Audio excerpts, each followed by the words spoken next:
Everyone's doing it. Mostly. And that includes fictional worlds such as Runeterra. So today we will talk about all the champions who scored and those who didn't. Of course, for the vast majority of them, we won't have actual proofs, just a lot of hints, though some of them straight up confirm it. With that said, remember, of course, everyone can have side relationships that don't have to appear in the story. But that won't prevent us from talking about it anyway.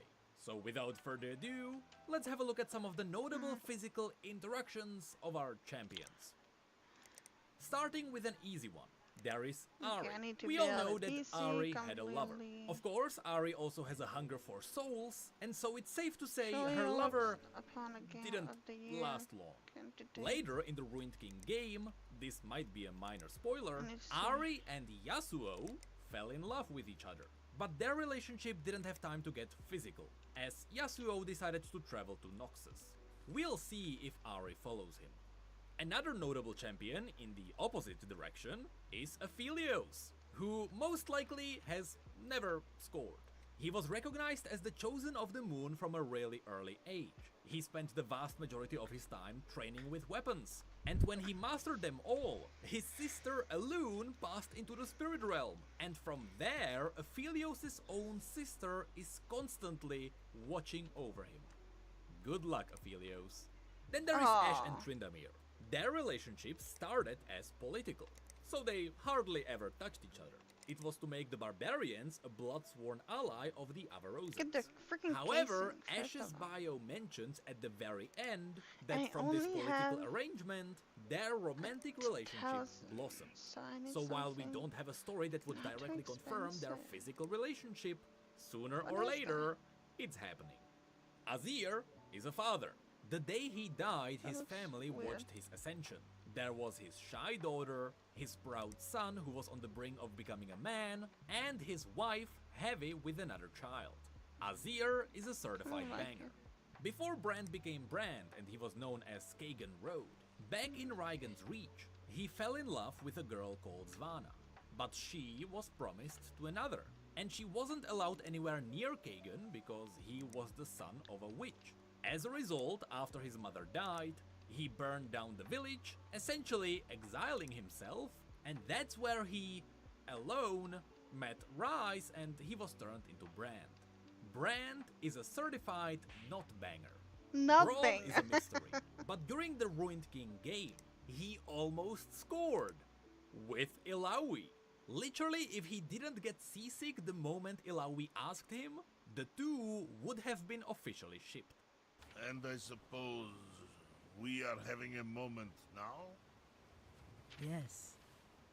One we could have below deck. Woo! Yes. Brom would love to continue discussing the Buru religion. No, please excuse me. Ha ha ha ha ha ha. Man is strange. I like it. I Caitlyn like and it. Vi are an interesting one. Arcane is not canon in the core universe, but Arcane does borrow from the core universe. So since Caitlyn and Vi have feelings for each other there, they extremely likely do so in the core universe too. And since in the present days of the core universe, they have been together for about 8 years, the chances are, yep, they are bangers. Darius is a banger Chad. You can almost watch him go at it in his comic. Not to mention that right before his former partner died, it was teased that she was pregnant. So not only did Darius almost become a father, but you can't get any more accurate proofs than this. Well, you can, but we'll get to that. Leona and Diana. In case you missed it, in the recent Rise With Me story, they kissed. But during that story, they were quite young, so I don't really think anything more came out of that. And soon after, the two parted ways and somewhat tragically became aspects. So they didn't really have time to get more physical despite their love for each other. Despite Draven being Draven, or maybe because Draven is Draven. Funnily enough, he is so affected by himself that his story never mentioned him being in contact with anyone else, despite his charming personality. Even though Lady Elise was part of a political marriage, she and her husband Berhold likely did get physical because it was mentioned that in their relationship, Elise was the dominant one. Evelyn! She never banged anyone. She always teases you before she rips your face off. Ezreal! Need I say anything? He's young, secretly insecure, and we still don't know if he and Lux ever met. The point of Fiora's story is that her family tried to arrange her marriage many times. The last time it happened, they tried to get her into a branch of the Crownguard family. But during the ceremony, she stood up and said that she would sooner die than allow someone else to decide the course of her life. That's where all her romances stopped. Gangplank was Ilawi's lover. They had a passionate relationship before Ilawi had to fulfill her duties to Nagake Boros, and before Gangplank blew up. So the two are certified bangers. Also, you can find a representation of their relationship in the Ruined King Collector's Edition. Garen and Katarina. Over the last few years, the part where the two met on a battlefield was slowly shoved under the rug.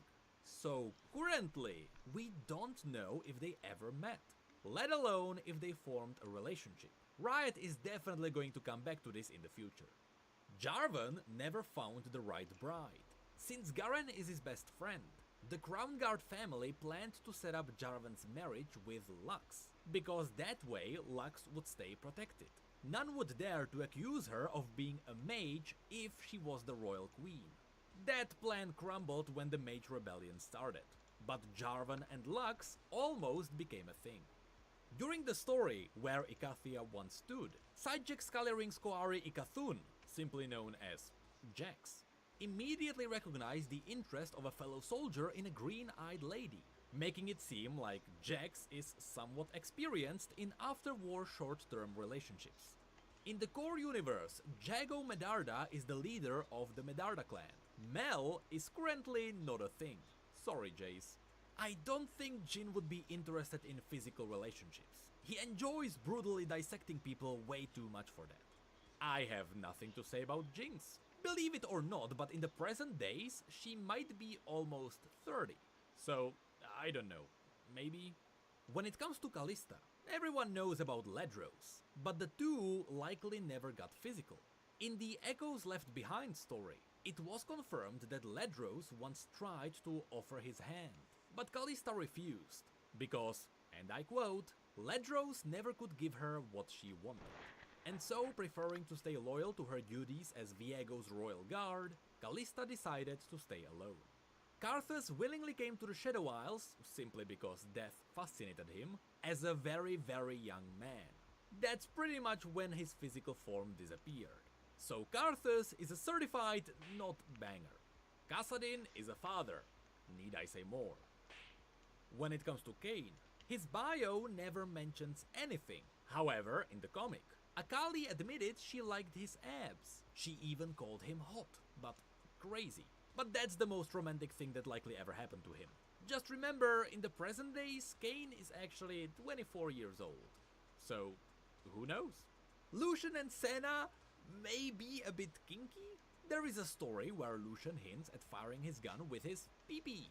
Remember, the Sentinel guns don't have a trigger. So Senna told him, and I quote, "It requires focus. You need to will it to fire with every fiber of your being." To which Lucian answered, "Every fiber of my being?" Yep, regardless, they are certified. Despite Sarah Fortune's appearance, she doesn't like to let her guard down and let people get close, most likely because of what happened in the past. But even in the comics, she often flirted with people, which, on the same topic, in that comic we literally caught a guy off guard doing his business. Anyway, she flirts with people to gain power, but it never goes beyond that. So, who knows? Even though Nico finds Nidalee interesting because of her shape-shifting nature, I don't think the Vastaishai Ray reproduce in the way you think. Even though his best friend got married, Atreus seemingly stayed alone his entire life. Rakan and Xayah are a thing. Don't ask me about laying eggs though. Even though it's confirmed that Rel is into the strong types of both genders, nothing was ever mentioned in her bio. Samira likes to mention whom she is and isn't into. She seemingly has some experience. Shen and Zed have a funny relationship twist, not between each other, Ah! with another woman. Shen was engaged with her, but in secret she was in relationship with Zed. The only thing that ever came out of that was that she and Zed kissed. But still, it's funny that she cheated on Shen with Zed. And to top it all off, many years Oh, later, my neck. after she got married to a high Ionian family, she cheated on her new husband with her butler, who was a Vastaya. Somehow, her She's husband such a never record found it hole- weird a that whole one of their record, kids had a lot better a home magical record. affinity than the other.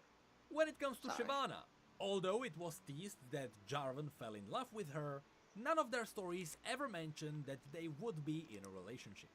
While in Arcane it was confirmed that Singed has a daughter, in the core universe that was never mentioned. Silas spent the vast majority of his life in prison. He got imprisoned when he was like 10 years old. I don't think he ever had the chance, despite it being a prison. It was pretty much confirmed that Udyr is Sejuani's lost mysterious father. So, since we know who Sejuani's mother is, he is officially entitled to Your Mum jokes. While Varys is a Darkin, which means that he had plenty of time to get some experience, his current body is essentially 2.5 men, with the other 2 men called Valmar and Kai being lovers. Viego is Viego, what can I say? And lastly, despite being ancient at this point, Zerath was a slave his entire life. He simply wasn't allowed, so he's a certified not banger. Not banger. And that was all the notable champions. However, some of you may have noticed that I purposefully skipped one champion. Because I know, you know, and we don't have to spread it further. So don't even think about it.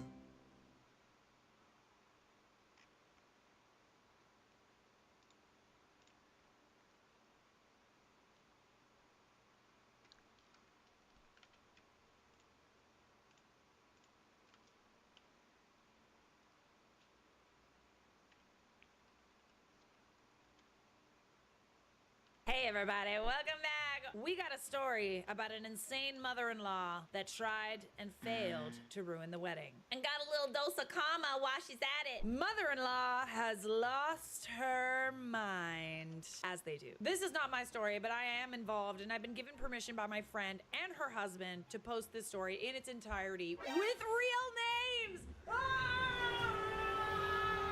Ooh, the tea is hot today. I've known my best friend Kara, 30 female, and her new husband Mark, 32 male, since I was 18. I'm 31. Kara and Mark saved my life once upon a time, but that's a story for another day. Oh, man. Is it Kara or Kara? I knew a girl named Kara, so we're gonna go with Kara. Kara and Mark got married in May and just got back from their honeymoon in the Maldives. Ooh, expensive.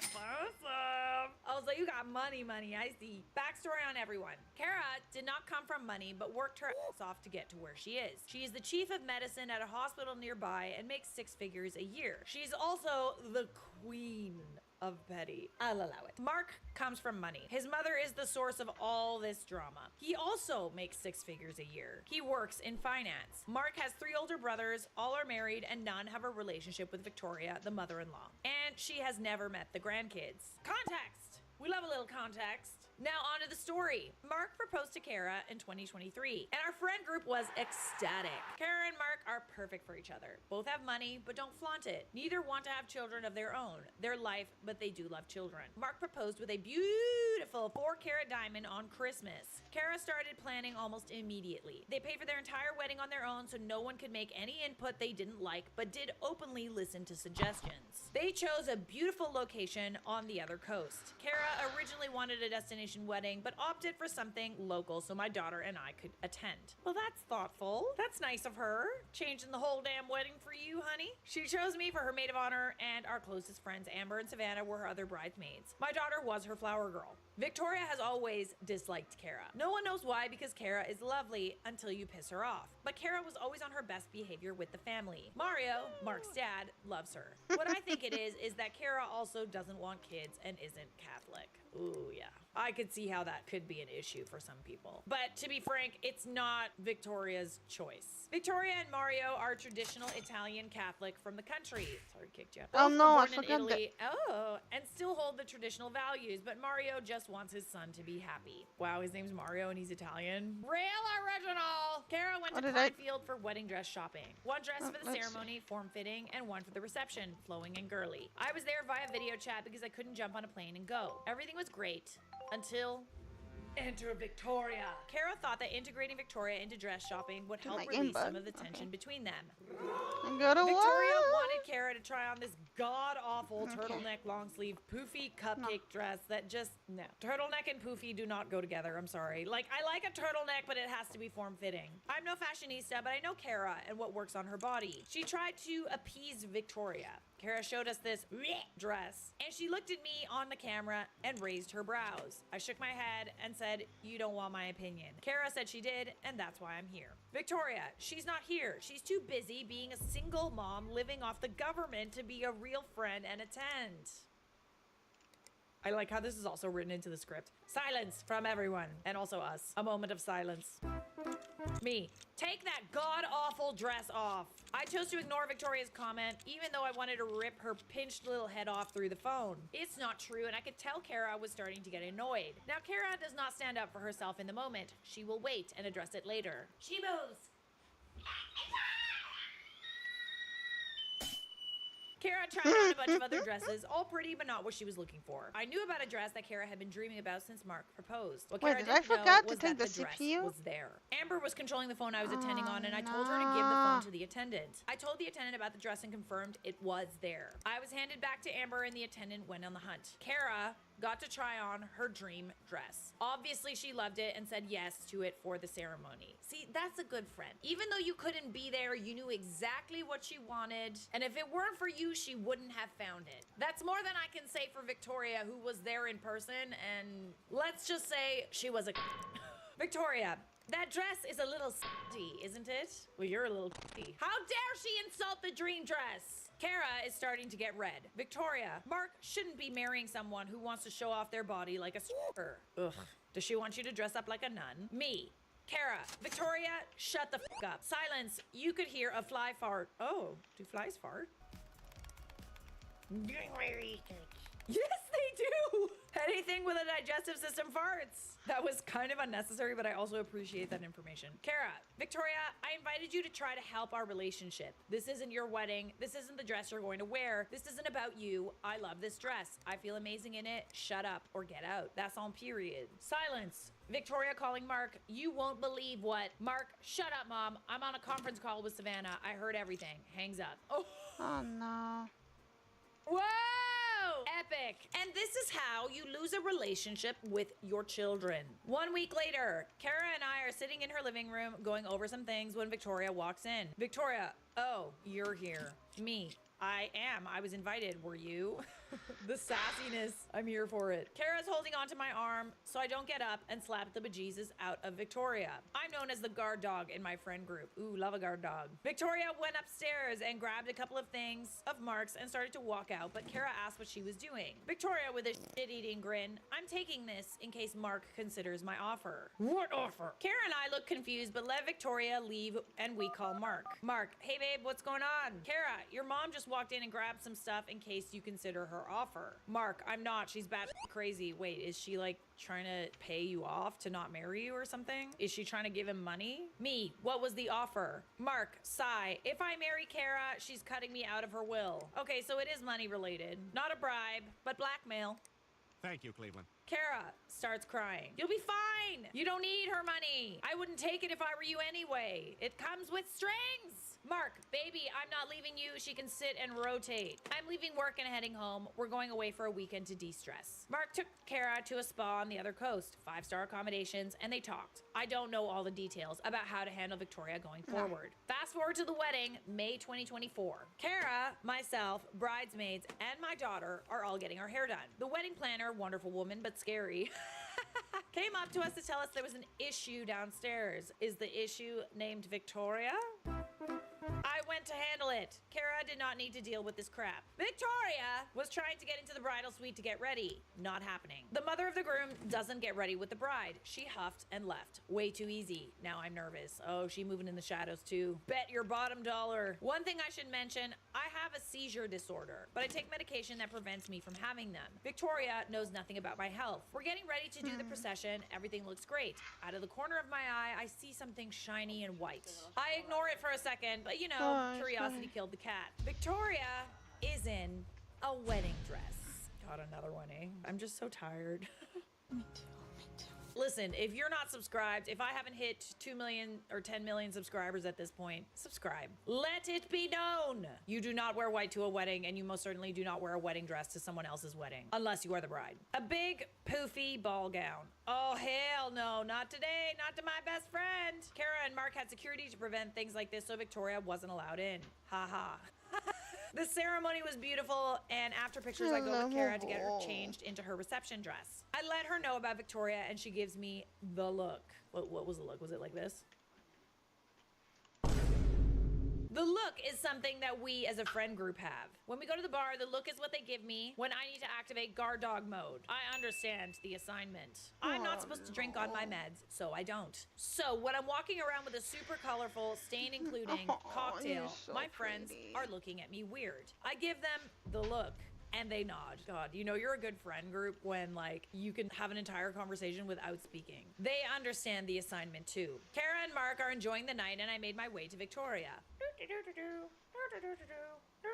People are giving her looks, but she's acting obvious to them. And her husband is hiding from her. I thought You're she so wasn't allowed in. cold. Why Where is she are at you? the reception, bestie? Oh, I know why. I waved to her and I make my way over to start a conversation. I Gosh. had a seizure. That's good. And started convulsing and grabbed onto Victoria on the way down. Drank all over her dress and we go tumbling into the damp and muddy flower bed. To Victoria, it looked like I was really having a seizure. Amber and Savannah rush over concerned. Hey. Kara and Mark are unaware of what's happening. I'm tended to and Amber helps me up. I have a few scrapes from where I landed, but I could care less. Victoria has mud on her ass and cocktail on her front. Guess that pretty white dress was ruined. Oh well. Oopsie. It was simply an accident. I don't Victoria know. starts screaming and Kara and Mark are aware of what's happening. Mark looks annoyed and Kara is trying not to smile and failing. Victoria, look what this did to me. Look what you did.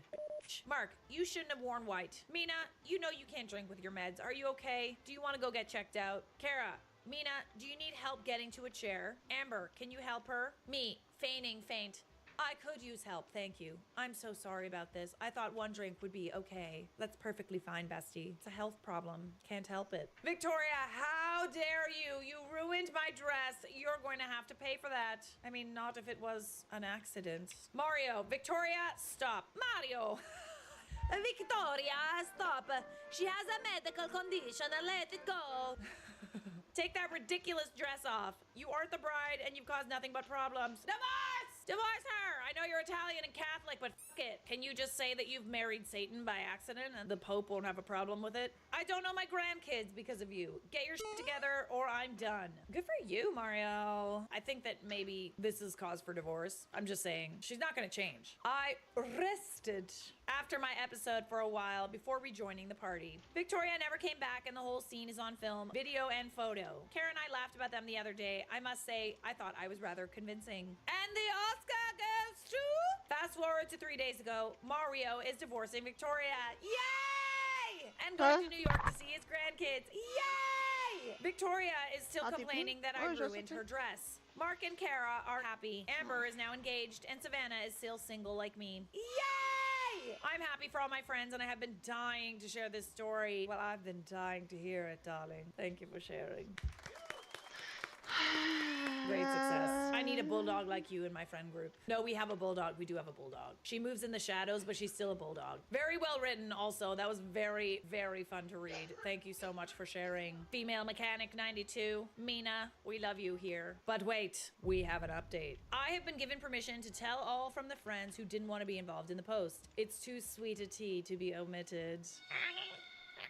As we all know, Kara and Mark got married. What I didn't put in is that Amber and Savannah also had words with Victoria, but they didn't want their conversations recorded here. Their minds have changed because Victoria really lost the plot and began attacking them through text. She's done it to me too, but I'm not worried about it. Amber has informed me and showed me the messages from Victoria after the wedding. Victoria, how dare you let that bitch ruin my dress? I ordered it from Kleinfield and paid a fortune. These are the consequences of your actions.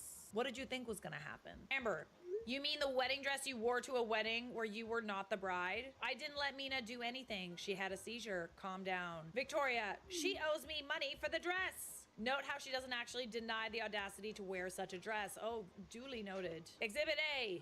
A lack of denial. Amber, good luck trying to get her to pay for it. She'll fight you first. She's been dying for a reason to punch that pinched face of yours. A pinched face, eh? Like, is it like, what's a pinched face? Is that like, Victoria, she wouldn't hit me, would she? Victoria, I would punch you. Like, I'd hit you. I'm kidding. I do not encourage violence! Most of the time. Amber, if she didn't have a seizure, she would have knocked your butt out like she was in an MMA ring trying to win $1 million. Victoria stopped messaging her after that, but Amber is right. I just needed the green light to punch that woman. Savannah also told me about her messages with Victoria, and then I'll share my phone call with her. And the messages sent to Kara and Mark while they were on their honeymoon, which were ignored. Victoria, hello, Savannah. I don't know if my number is saved in your phone like those other awful girls. Oh, it's trying to get somebody on your side, I see. But this is Victoria. Mina and Amber's attitudes toward me have been awful. If you could please tell Mina she owes me $7,800 for my dress, I would appreciate it. You spent $7,800 on a dress, on a white ball gown to wear to someone else's wedding? That sounds like a you problem, Victoria. Exhibit B, a you problem. Savannah, that's gonna be a hard pass. Mina ain't paying for shit. She had a seizure. Back off. The number for Victoria has been blocked. Victoria to me was not nice. Victoria, you and I need to talk. Me. Who is this? Her number is saved in my phone. I just wanted to have fun. Nice. Who's this? Oh, Victoria. Sorry, who? Victoria. Doesn't ring a bell. Victoria, is this Mina? Me. This is she. Who's this? This is Victoria, Mark's mother. You know, the woman you fell into at the wedding. Oh, you mean when I had a seizure? I'm so sorry about that. You didn't get hurt, did you? I got some scrapes and bruises from it, but my doctor said I'm all good. Great. Look, you owe me money for that dress. Do I? Why? Huffing. Yes, you do. I paid $7,800 for that dress. I expect to be reimbursed. Why, were you gonna wear it again, Victoria? Me. Where on earth did you pay that much for such a tacky dress? Nice. Kleinfield, the wedding dress shop. Was it a wedding dress? Well, because that would be weird. You wearing a wedding dress? You didn't get married. Why would you have bought a wedding dress? Because she's a cunt. Victoria, I wanted to look perfect for my baby's special day. You're insane. Victoria, if you ever see this, I'll send you $7,800 for therapy. No, I won't. I won't. But it's a nice thought. It's the thought that counts, right? And a gown from Saks couldn't do that? Silence. Because I'm sure you are well aware wearing white, let alone a full-blown wedding dress to someone else's wedding, even if you don't like them, don't deny it. We all know you hate Kara, but no one understands why it is tacky and rude. You're lucky no one accidentally spilled something on you. Did you? Oh God, no. I had a seizure. That's a serious medical condition. No one can fake a seizure. Missed call from Victoria ×5. I turn off my phone. Kara and Mark got bombarded by calls and texts from Victoria, but all went unanswered. Are you gonna do anything about how I was treated? How dare that little bitch spill her drink on me? Why aren't you answering? Hello? Mark, my baby, please respond. Ain't no baby anymore. Tell your father not to go through with this divorce. Mark, please. Mark, I need you right now, and you're not answering because of that whore you married. She only married you for the money. I'm sure of it. Missed calls ×42. To Kara, how dare you take my baby, you f***ing whore. You better not hurt him. I think you hurt him enough for the both of you. For a lifetime. I hope your plane crashes and my baby survives. I knew I should have set him up with that good Catholic girl in our hometown. You mean a good Catholic girl like you? Answer the phone. Missed calls ×20. She has absolutely lost it. I hope she gets help, but I will be here in case Mark or Kara need a buffer for her crazy. This was very valued context. I am so pleased to hear all of this. Sorrows, prayers for Victoria. I pray she finds solace in God. What did the Bible say? Was it something like, love thy neighbor? Yeah, you should read that again. Subscribe!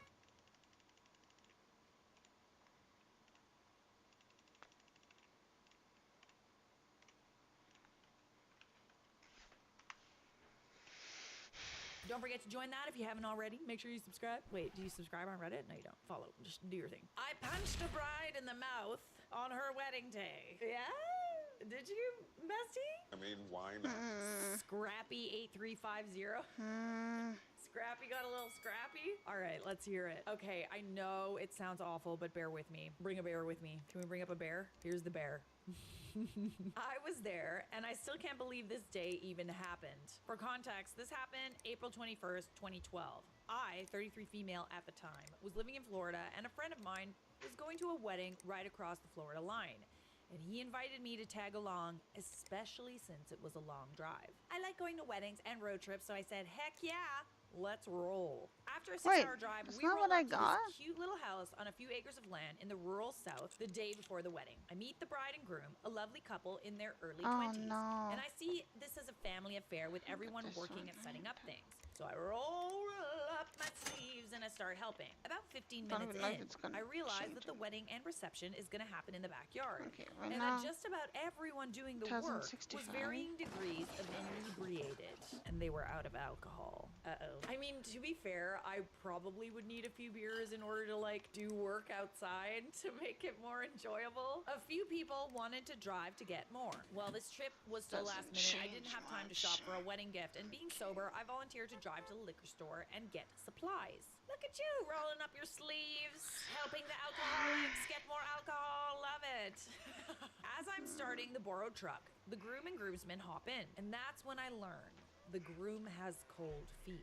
We're telling someone that we barely know this information. At least I chose to be gracious and believe that because he leans over to me and says something to the effect of, why are you just showing up now, right before my wedding day? As if I'm there to taunt him about his decision to get married. No, sir. I told him that his cold feet is his and his fiance's business. Not my monkey, not my circus. I shut him down firmly and quickly and set firm boundaries. Ooh. I still fail to understand why you punched the bride and not the groom, because it sounds like they both deserve a punch. I spat everywhere. Like, at this point, I'm like, why didn't you punch the groom? Because, like, groom kind of also deserves a punch. You know what I'm saying? This did the trick because we all had a fun time the rest of the day, and I stayed near the bride the rest of the time. The next day, the weather turned bad. Ooh, a little rainstorm to add to the drama. Like, the couple had to move the ceremony inside the living room due to the rain. So there we all were, squished inside, but it was cozy and cute, and the ceremony goes off without a hitch. And that's the last thing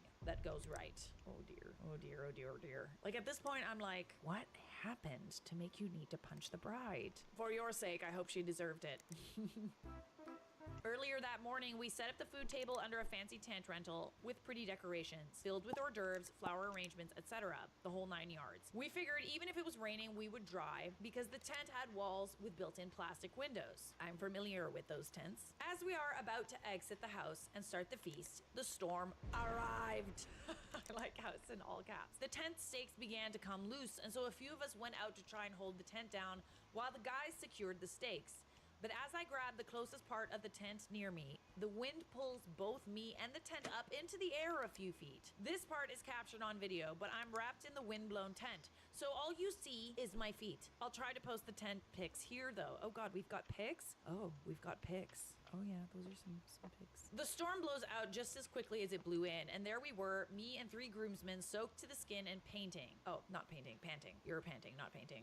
I'm like, oh, painting, that's fun. The food is gone, there's debris everywhere, the chairs and tables are overturned, the reception is effectively ruined. And now to the title story. The wedding party starts drinking. Remember, I bought alcohol the day before, and at the time, I was working as a bartender. I had put my skills to work for the newly married couple and made Jell-O shots, mixed drinks, etc., and was keeping the party going. Wow, you did all of this for someone that you don't even know? Impressive. So far, I like you.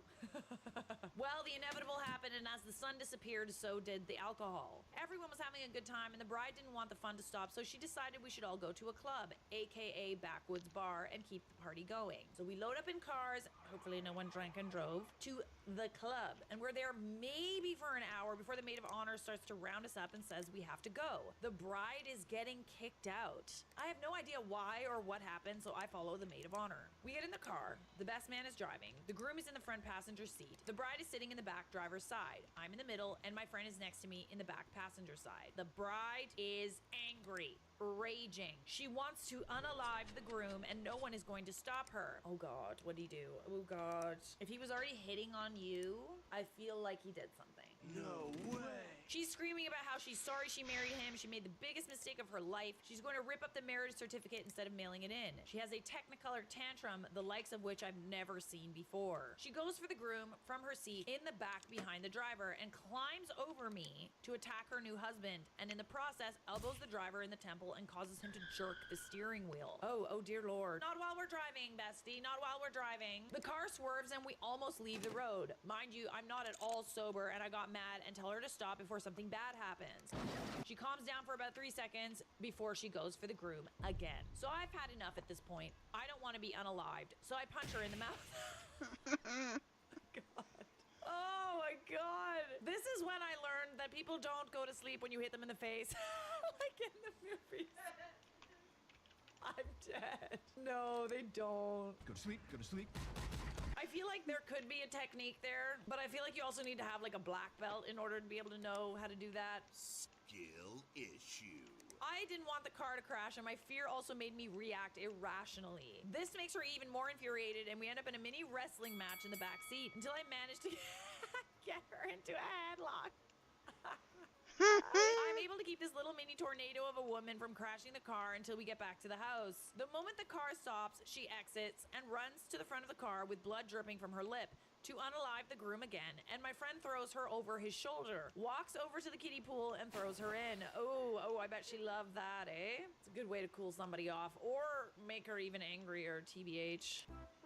This finally has the desired effect and she snaps out of her rage. Oh, cool. Yeah, I also feel better after I take a bath. Anybody else need to like be in water to like calm their rage, or is that just me? It's also like you get too drunk and like taking a nice little shower or bath skis, that helps a lot. I can see from the porch light that her lip is split and bleeding and I feel terrible about the whole thing. I take her inside and get her showered and put her to bed and finally get the story from her. Ooh, oh God. Oh no, oh no.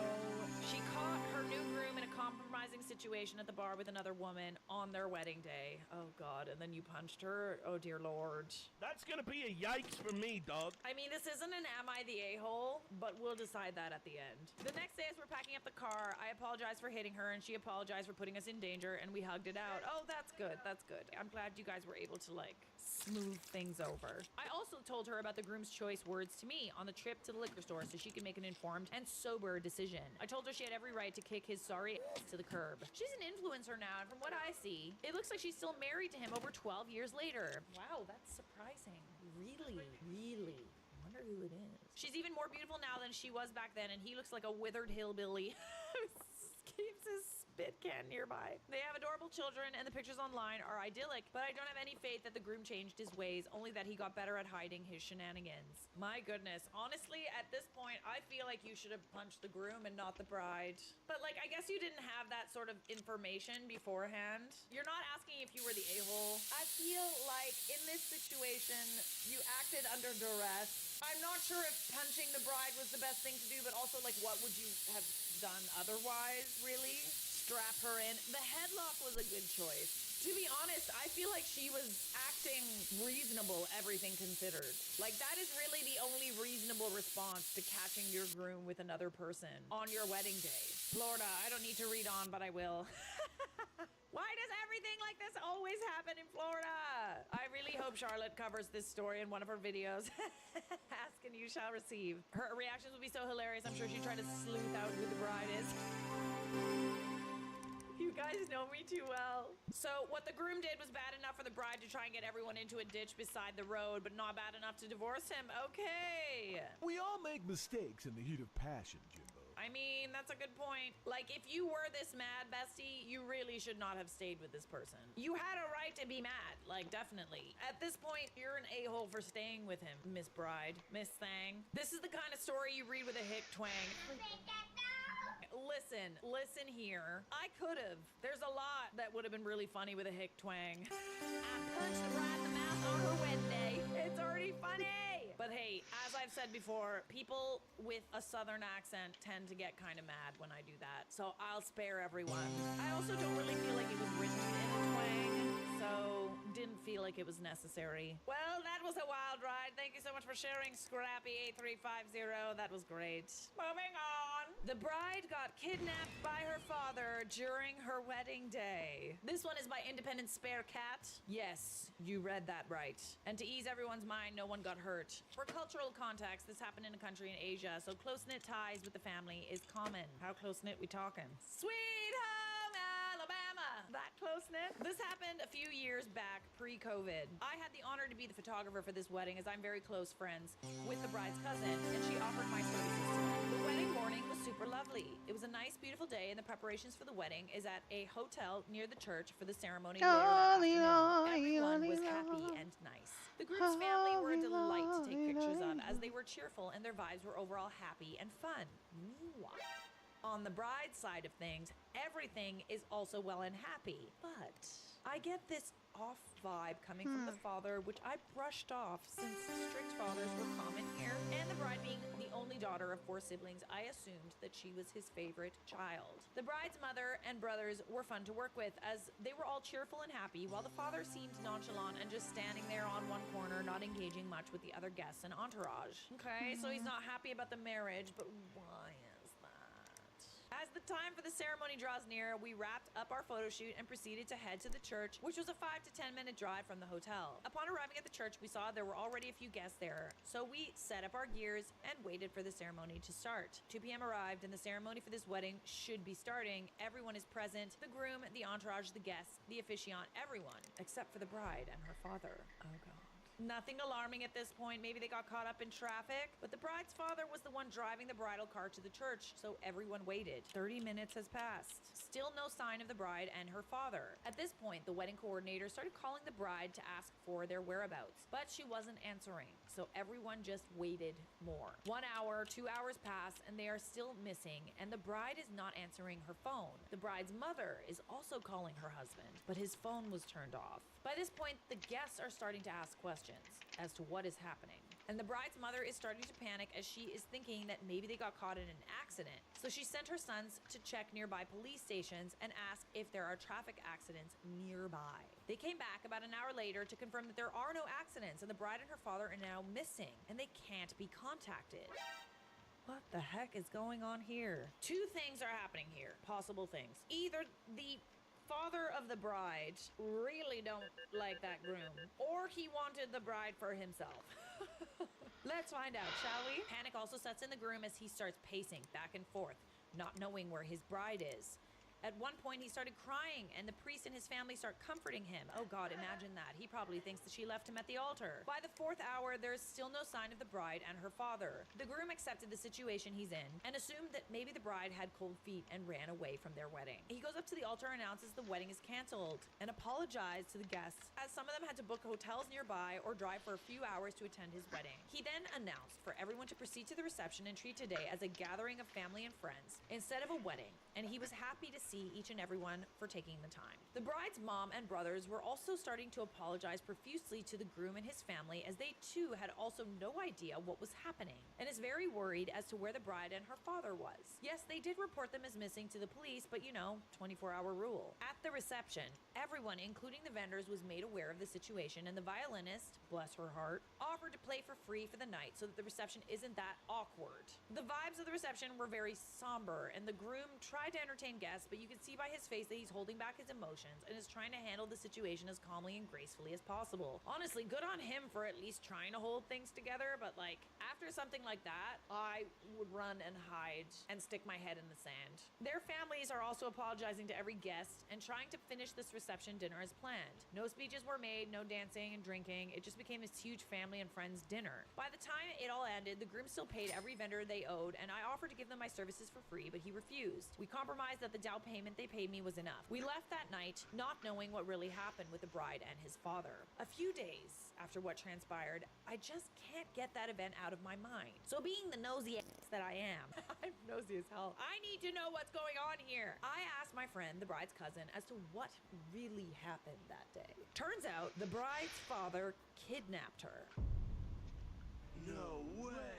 What happened was the father spiked the bride's drink with sleeping pills before they left for the ceremony. The father is the one driving the bridal car to the church, so nobody really thought that he would take things that far. It was past midnight when the bride called her mother asking to be picked up at a hotel 8 hours away from where the wedding was supposed to happen. I feel like this could have all been solved with like a conversation.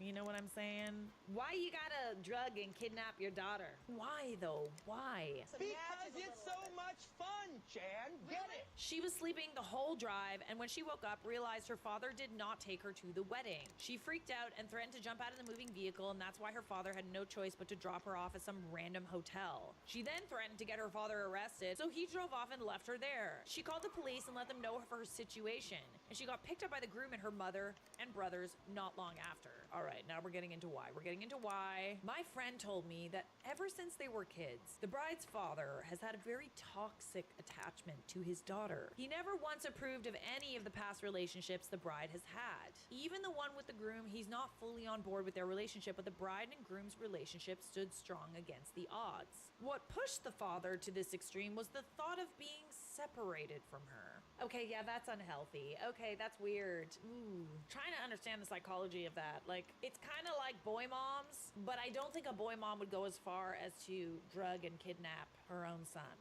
Turns out the groom got promoted from his job earlier that year, and that gave him the opportunity to move overseas for work. The couple, not being a fan of long-distance relationships, decided to get married so they could move together overseas and start their new life there. Okay, yeah, I'm sorry, that's still not an excuse to kidnap your daughter.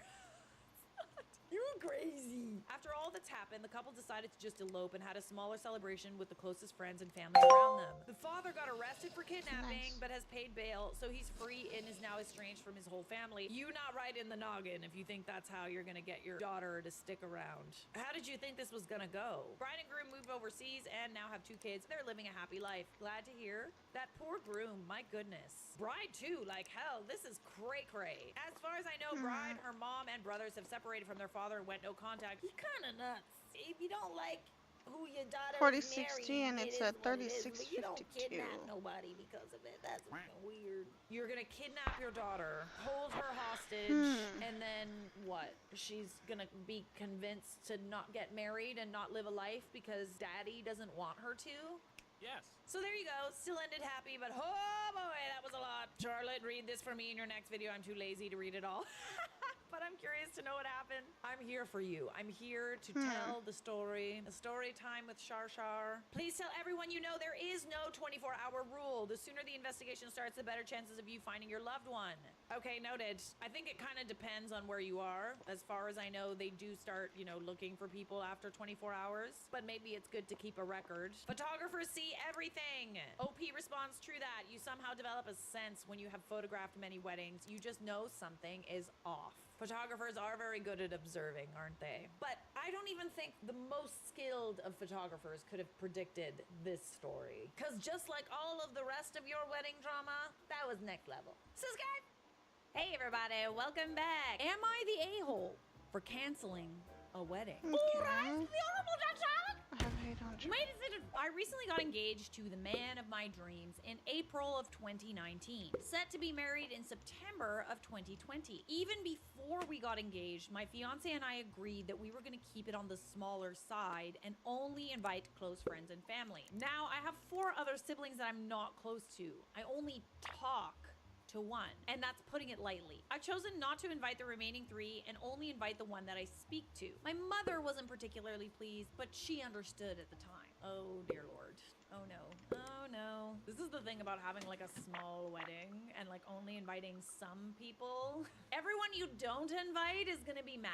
Just elope. Can we all just elope? Do you want to get married? Let's just go somewhere. Let's just go to Vegas. I'm already packed. We already went through BS with his side of the family due to the fact that I didn't want to invite everyone from his side of the family, which would be an additional 60 plus people to our list. My fiance and I already had a list of everyone he wanted to invite on his side of the family and mine. 60 plus people is not a small wedding, babes. That's just his side of the family. That's not small. It was a huge thing where we eventually compromised on inviting a large portion, but not all. They essentially threatened to not help pay for the wedding, so I felt a bit bullied into giving in. So they're gonna pay for, like a 100-person wedding? I mean, if you don't have a wedding, then there's nothing to pay for. Just elope. I like how she thinks. Fast forward to the past few weeks. My mother's had a falling out with the one sibling I speak to and now wants me to invite the one who I literally have no relationship with. Why? It's not her wedding. I've told her no many times and to please be civil and respect my wishes. Today she threw the fact that we were inviting my fiance's family to the wedding, though it was a different scenario in my opinion, and she said she isn't coming to the wedding unless I invite him. What's the downside? That is so weird and manipulative. Oh god, are you Italian by any chance?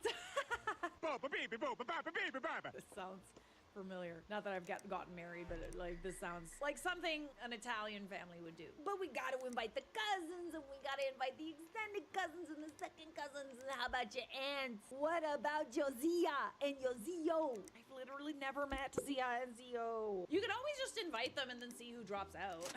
Because they do. I don't know, what's better? Not inviting anyone, or inviting everyone and then everyone just like doesn't come, and then at least you don't offend them, right? The people pleaser in me would way rather just invite everybody and just like hope that people drop out so that I didn't offend anyone. Free food! At this point, I'm over all of it. I haven't been able to enjoy being engaged because of this family drama, and I'm not even looking forward to planning the wedding. We've planned a large portion, and most of everything has been paid for out of our pocket. I suggest we just cancel the damn thing and elope to my fiance, and he agreed. Wow, okay, I'm not mad about this. If he's fine with it, then who cares? Just sounds like everybody's just like bullying you into doing your wedding the way that they want it. Would I be the a-hole to cancel it and just elope? No, I think at this point they've made it impossible for you to want to have an event and plan an event with all of this drama in mind and wanting to keep everybody happy. And you're not worrying about keeping yourself happy, babes. It is your wedding. Your happiness is the most important, not your mama's or your Zios or your Zia. Mamma mia! And the bambinos, the ragazza, the ragazzi. My very small Italian repertoire. Not the a-hole. If you and your fiance are on the same page, that is all that matters. For the sound of it, you wouldn't even enjoy this wedding you planned. That's what I'm saying. Like, it doesn't sound like this is gonna be fun at all. Like, why does your mom want to invite this, like, sibling of yours that you don't talk to? Like, does she want, like, a backup? Like, someone to just talk to at the wedding? Like, the only thing that should matter to your mom is watching you get married. I'm currently planning a wedding and this issue has come up. Don't let them hold you hostage. If their monetary contribution is contingent on you doing things their way, it is no longer your day. Period. It sounds like, when is this monetary contribution even coming in? Because if you've paid for everything from this point, they're just dangling that carrot in front of you. Input is appreciated, but if it doesn't add joy to your day, you have to put your foot down. Either way, and congrats on the future nuptials. Yeah, I think if your fiance doesn't care, just go for it. Go somewhere special. Take a long, extended honeymoon with the money that you would have spent watching your family fight. Well, that's no fun. Right. It sounds like both the groom and the bride are fine with the idea, and both sides of the family have their own issues. A private wedding would probably be the most enjoyable for both at this point, and they can choose to have some kind of celebration some weeks after for their original guest list if the guests settle down after realizing the wedding already happened. A small 5-hour celebration with catering, barbecue, eat, thank the family, dance done. Roll credits. Literally, just go to a park somewhere, have a BBQ, BYOB. If this is really about celebrating you and your marriage, then they should be fine with it. I'm thinking 2 hours. That is a good point. 5 hours seems a little long for this group of people. You are not the a-hole, my dear. But apparently, there's an update. Goody! God, I crave closure so much. Anyone else just absolutely crave closure? Like, I can't honestly live with myself unless I know what happened. Hello, all. It's been some time since I laid out all the BS my fiance and I were dealing with in regards to the planning of our wedding and such. We were so overwhelmed with the immense response and support, so thank you to everyone who contributed and offered advice. Now, on to what happened. My fiance and I talked it through, the pros and cons, etc. We both realized how unhappy we were with how things were going and decided we were going to cancel the wedding, yay, and move forward with eloping. We decided we didn't want it to be just us, but a small group of family and friends as well. We were both ecstatic, but also extremely worried about how our parents were going to take it, especially considering our guest list went from over 120 people to 20. But we were both committed, and he decided to tell his parents, and I would then tell mine. Surprisingly, his parents were so supportive and extremely ecstatic we were getting eloped. You know why? Because that means they don't have to pay for anything. Well, other than, you know, like the trip or whatever and their own accommodations and stuff like that. But, like, weddings are expensive, man. Sometimes you wonder if it's all worth it. Like, half of the people that are getting married are going to get divorced anyway, and that's all down the drain. Positive reinforcement, thanks. They were even more excited when we let them know that we wanted them there, and they booked their flights soon after. They also handled telling their family and friends in Texas that we were eloping and to get over it. So that saved us the trouble. His other family was very supportive and wished us the best. My father also was incredibly supportive and couldn't wait to be there. My mother mother, on the other hand, was furious. Because it's not about you getting married. There's something else going on here. Why couldn't she just come with you to watch you get eloped? The eloping? Antelope? The phone call to her started off calmly, and even though I did let her know before beginning the conversation that she most likely wouldn't enjoy this, but I pressed forward. I told her our reasons, our stresses, how we felt disrespected concerning everything, and I laid it all out in a calm and collected manner. Once finished, she was very quiet and simply said, "All right." I knew immediately that I was pretty well but we ended the phone call with her stating that she understood. Less than 24 hours later, she texted me asking me if my brother, who one of our biggest stressors was about, was invited. No, he's not invited. The whole point is that you're gonna get eloped. You only have the people, the small group of people that you love, and that's it. I was pissed because I just had this conversation with her and explicitly told her who was invited. I responded with a simple no, and my father, grandmother, and herself were invited. Well, hit the fan. She sent me a wall of texts, calling me all sorts of names, throwing my fiance's family in my face, and how we took their side. How I never truly gave a crap about her feelings. All the good stuff. Oh yeah, just peppered in. Some guilt tripping, some, oh, you don't love me, you're so ungrateful. Shut the f up.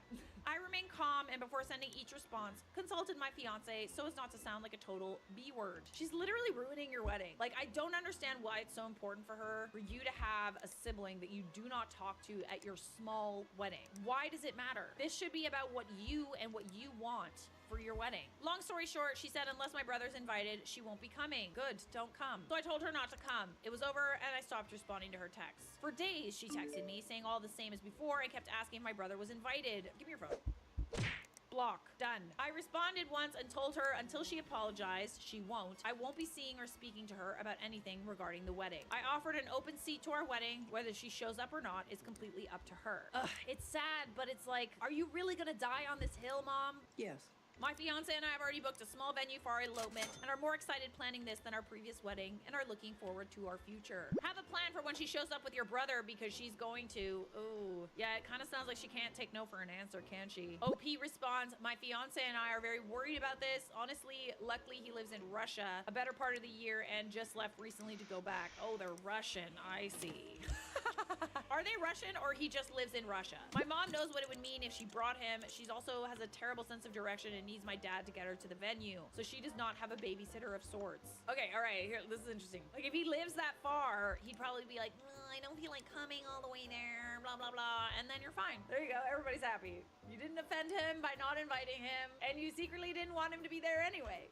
That's like wishful thinking though. Like it's not, that's not gonna happen. You're not the a-hole, my dear. Congratulations on the elopement and small wedding and putting yourself first. You're well on your way to a recovering people pleaser. Happy and healthy. Yay! Am I the a-hole for canceling my wedding even though it's tomorrow? Maybe, but let's see. This morning, I woke up to a bunch of texts from my sister who lives 14 hours away. She's been pregnant for a little less than 5 months. She was supposed to be the maid of honor at my wedding, but she delivered the news that the doctor told her she had a miscarriage. Oh no, sorry to hear. I can only imagine the grief my sister is going through. She can't attend my wedding, and even though everything is already booked, and we had some guests flying in for the wedding, I can't have it without her.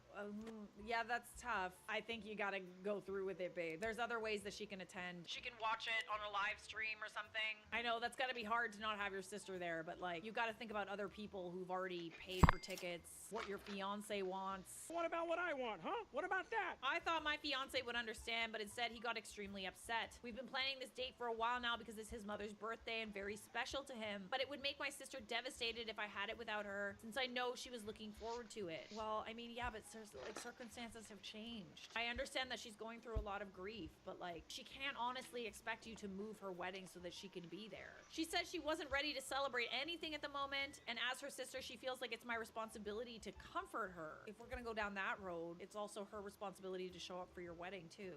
Touché. And if she can't come, then, you know, that's her prerogative. Understandable, but onward. It's early in the morning where I live, and we're prepared for the wedding tomorrow, but I can't stomach having my special day without my sister. Just throw up.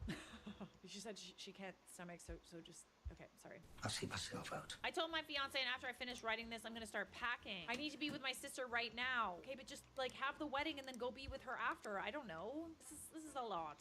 I understand that this is a terrible loss for her, but it's also your wedding, okay? I know everything has already been planned out, and I'm ruining a lot by doing this, but I have to put family first. Well, your like fiance is also about to be your family too. Isn't it important to put him first? My fiance is definitely mad and called me an a-hole because of it. I mean, you're not being very nice. I was wondering, am I the a-hole for canceling my wedding last minute to be with my grieving sister? I don't think you should. I understand you want to be there for her, but you can be there for her after the wedding is over. I mean, I don't know, it is a life and death situation, but I feel like 1 or 2 days isn't gonna make that much of a difference. And honestly, she shouldn't really be expecting you to cancel her wedding over this. Like, that's kind of, I don't like that. I don't like that at all. You have to do what's right for you, and if the most important thing is your sister, then absolutely pack your bag and go to her. I sympathize with her loss, as do I. Just getting that clear. But afterwards, don't come back. Your fiance deserves a partner whose priority is him.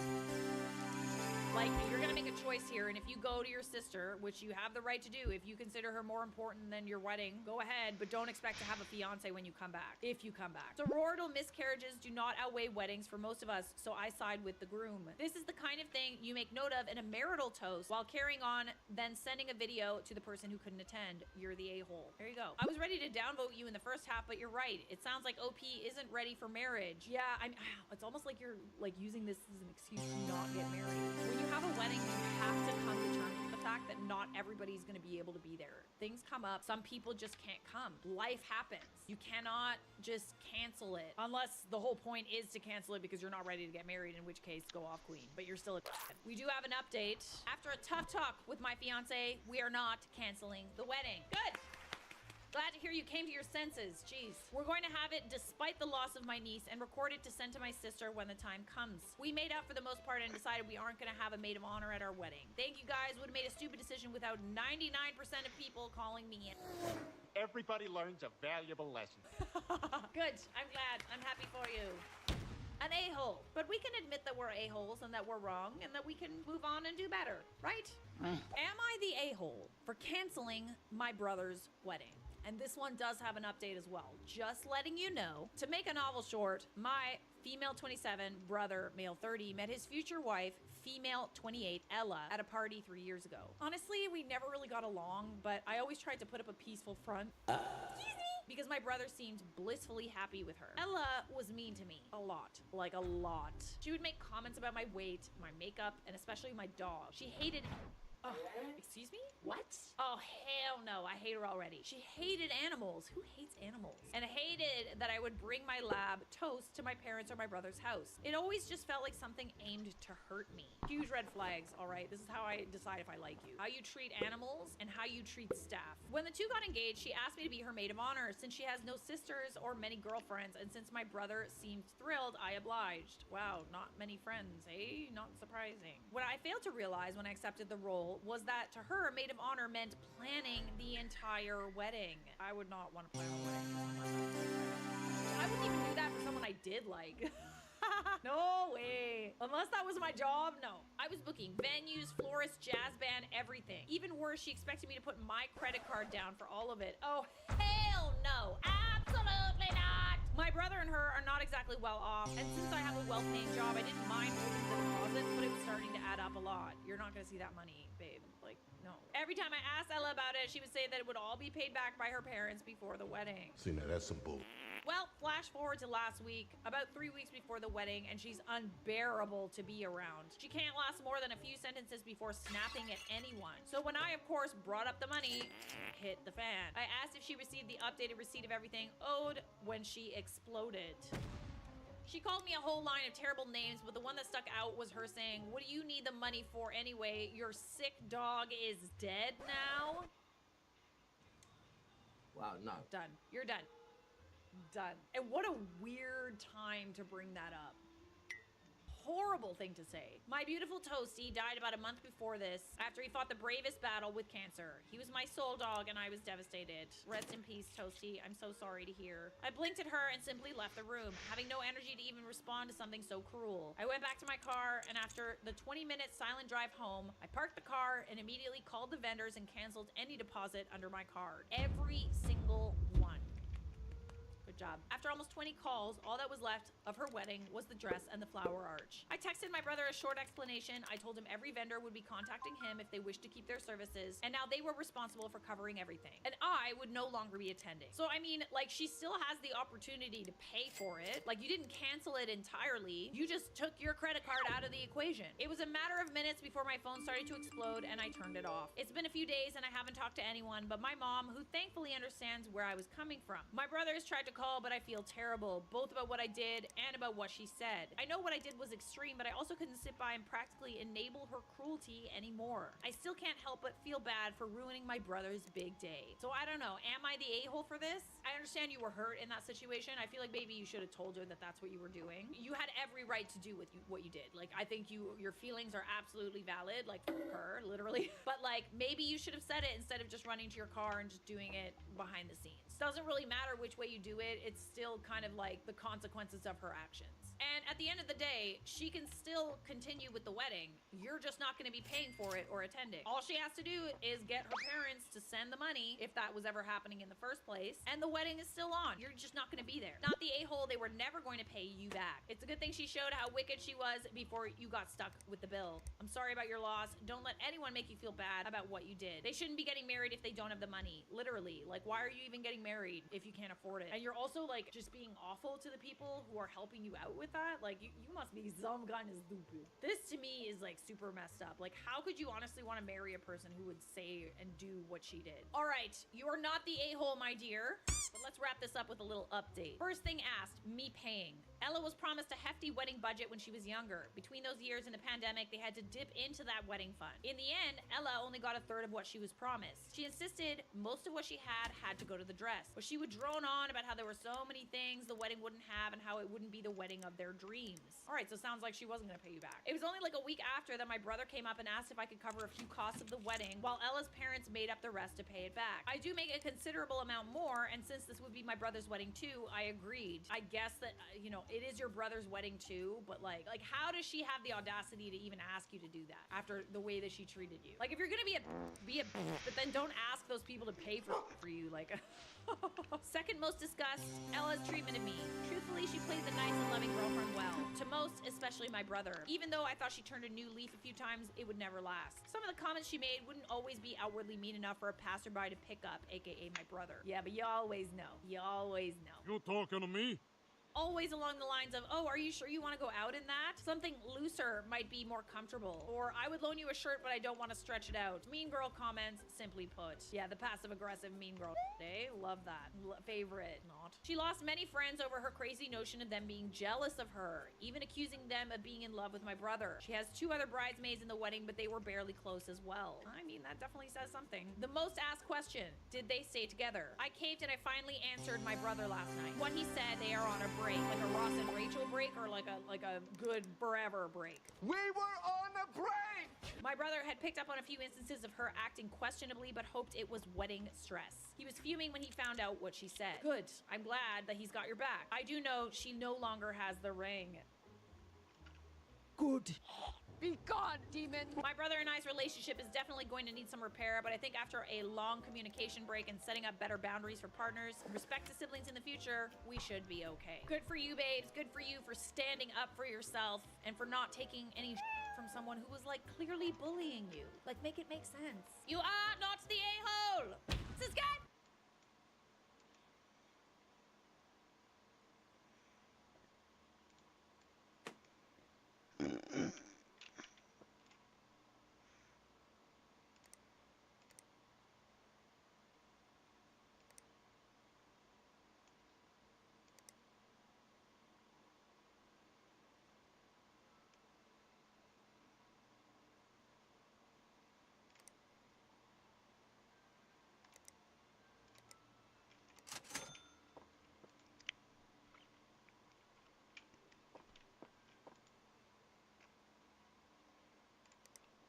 Had shared custody for a while, but when my dad got remarried, she went crazy.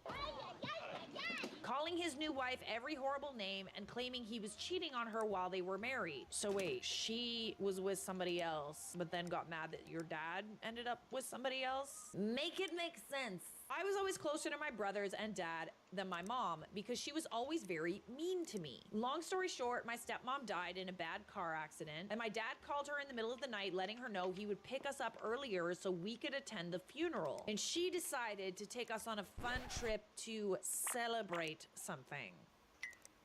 Sorry, we're celebrating death? Do we, like, not have empathy? Are we a narcissist? Because it kind of sounds like we don't have any empathy. Death is not something to celebrate ever. It was the happiest we've ever seen her. Hey, yo, what the...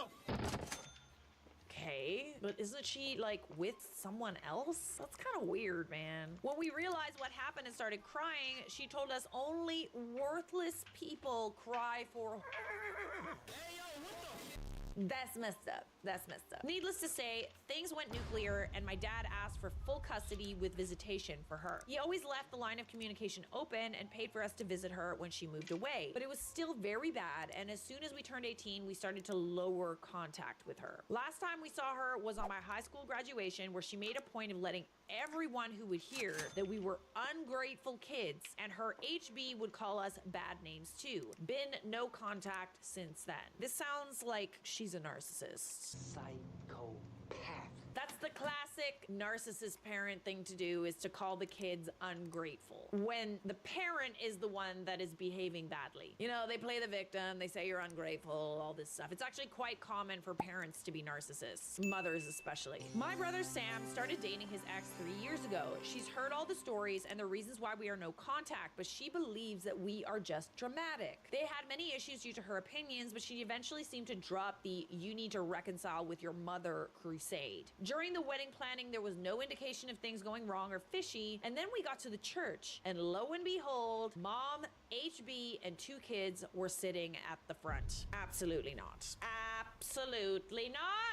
You did not just invite a narcissist they went no contact with to the wedding without any prior knowledge or heads up. No! Now this entire wedding will just be focused on this mother and how awful she made him feel, and it won't be a happy day. Here's what's really funny.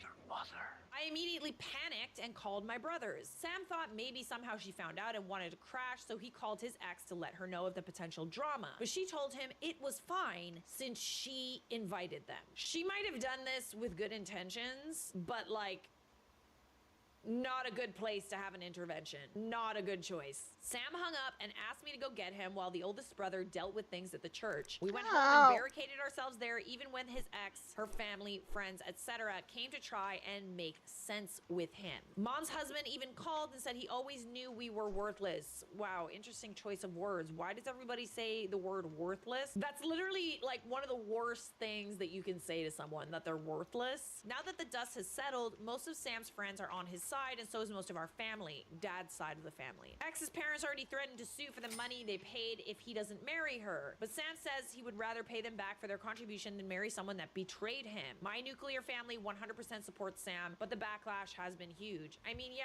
you did kind of like run away from the wife who probably tried to arrange that meeting with good intentions, but like wrong time, wrong place. And the thing that a lot of people don't necessarily understand, maybe they don't have narcissist parents, maybe they've never dealt with a narcissist. I'm assuming, I'm just gonna like give the diagnosis here, but to me it sounds like this mother is a narcissist. Case closed. And the only way to get rid of a narcissist's grip on you is to go no contact. That is literally the only way that you can handle that kind of situation. So breaking that no contact without the victim's consent is like absolutely not. Like, no. Clearly that whole family is so traumatized by her that they were just done. Did she know fully about the past and the abuse and everything? I'm curious to know if she knew about all of that and still decided to invite her knowing all of that. Some have commented about it, but no, she hasn't apologized. She even went so far as to text my oldest brother Joe that she thought it would be a good wedding present from my brother to her since she values family. That's another thing that narcissists do, is they don't apologize. I'm just saying. My dad bought them a house as a wedding present, but only Sam is on the deed, and she did have keys for it when they moved there, but they just changed the locks today, and Joe and some some cousins are taking everything Sam's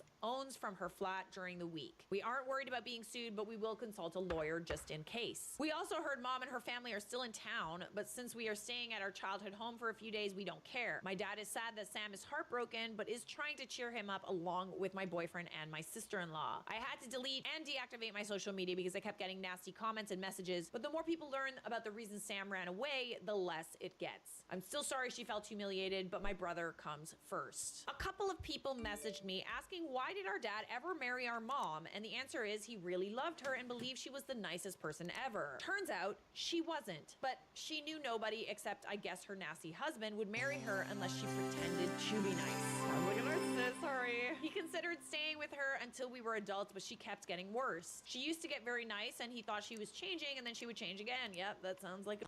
As per my ex-sister-in-law, we have no doubt that she still believes Mom is a nice person that has ungrateful children because she's extremely charming. Yeah, narcissists can be charming. They can also be murderers. The only person Sam gave an explanation to was his boss who was at the church, but he's very understanding and was pretty shocked of what Mom put us through since we're fairly adjusted, happy people. Our dad said that it was a shock for all of us and we can stay home as long as we need. Sam is moving home for the time being. I showed my family the post and they're moved by your niceness, but Sam wants you all to know X wasn't showing any concerning behaviors and he truly believes she understood his upbringing. He agreed to talk to her and her parents today, but only if it's at our home and we are there to support him, so it's going to be an interesting visit. Ooh, I'm gonna need to know exactly what happened at that visit. Sam lost some money, but it's not going to hurt him. Her parents paid for her dress, a very fancy cake, and a part of the honeymoon. I mean, they might sue you, but we'll see. X wasn't the most beloved in-law, but we truly believe she loves Sam. We have no contact with Mom's side. Joe used to have some with Grandma, but after his wedding, another show avoided, he cut her off too. Mom's comments about me wanting to be the wife came from her belief that it was not right for us to have daddy, daughter's days, or outings. Oh, that's so weird, man. That is so psychotic. You are of not sound mind if you think that about your own child. The thing is, there were also Daddy Joe days, Daddy Sam days. He always tried to spend time with us alone as a group. She's just sick. She literally did not want your dad to spend time with you because you're a girl. We don't advertise our childhood, so when people ask us about our parents, the standard is just my dad or it's just my siblings and my dad. Most people assume Mom is dead, and it helps to avoid the whole injury about not talking to her. Mom's stepkids are both male and in their early 30s. Dad has a long-term girlfriend, and we like her a lot. She's been doing her own stuff these past few days, but she says we have her full support. Now, the update. I was wondering why Sam accepted the meeting after not talking to her, but it turns out she sent videos and photos of all his things on the floor to his best friend Tom and told him that Sam either talked to her or she would burn/destroy it all. Ma'am, I need you to calm down. That's unhinged. Yeah, she did just get stood up and her fiance ran away from her, but that's unhinged. Modern problems require modern solutions. Tom came to visit Sam, told him what happened, and they informed her they need access to the flat before anything happens. Tom, Joe, a couple of cousins, and my boyfriend went and took his clothes, electronics, and important paperwork. Sam said he didn't care about the rest and even made a little joke about them being the fastest moving crew he knew. I can picture it. I wish my moving crew was in that situation. They took their sweetest time. We don't get paid overtime. The meeting was, for lack of a better word, a ridiculous event. She came with her parents and sisters and tried to talk to Sam alone, but when he didn't allow it, she just started talking. Not once did she apologize. She said it's not her fault, we don't understand the value of a real family, and we were raised to hate mothers. Well, I mean, yeah, you can be raised to hate your mother if your mother's a total f***ing psychopath. That her only intention was for Sam to learn to value mothers because she was scared he would take her children away from her because that is what he was taught to do. Well, if she behaves like an absolute psychopath, then hopefully, for your child's safety, he would take the children away as well, yes. Like, why are you worried about that? Something's funky. I don't get it, unless you plan to behave that way. That's kind of weird. Why does that thought even cross your mind? Sam didn't say anything until she threw, "This family's like a cult and you're a terrible father," looking at my dad.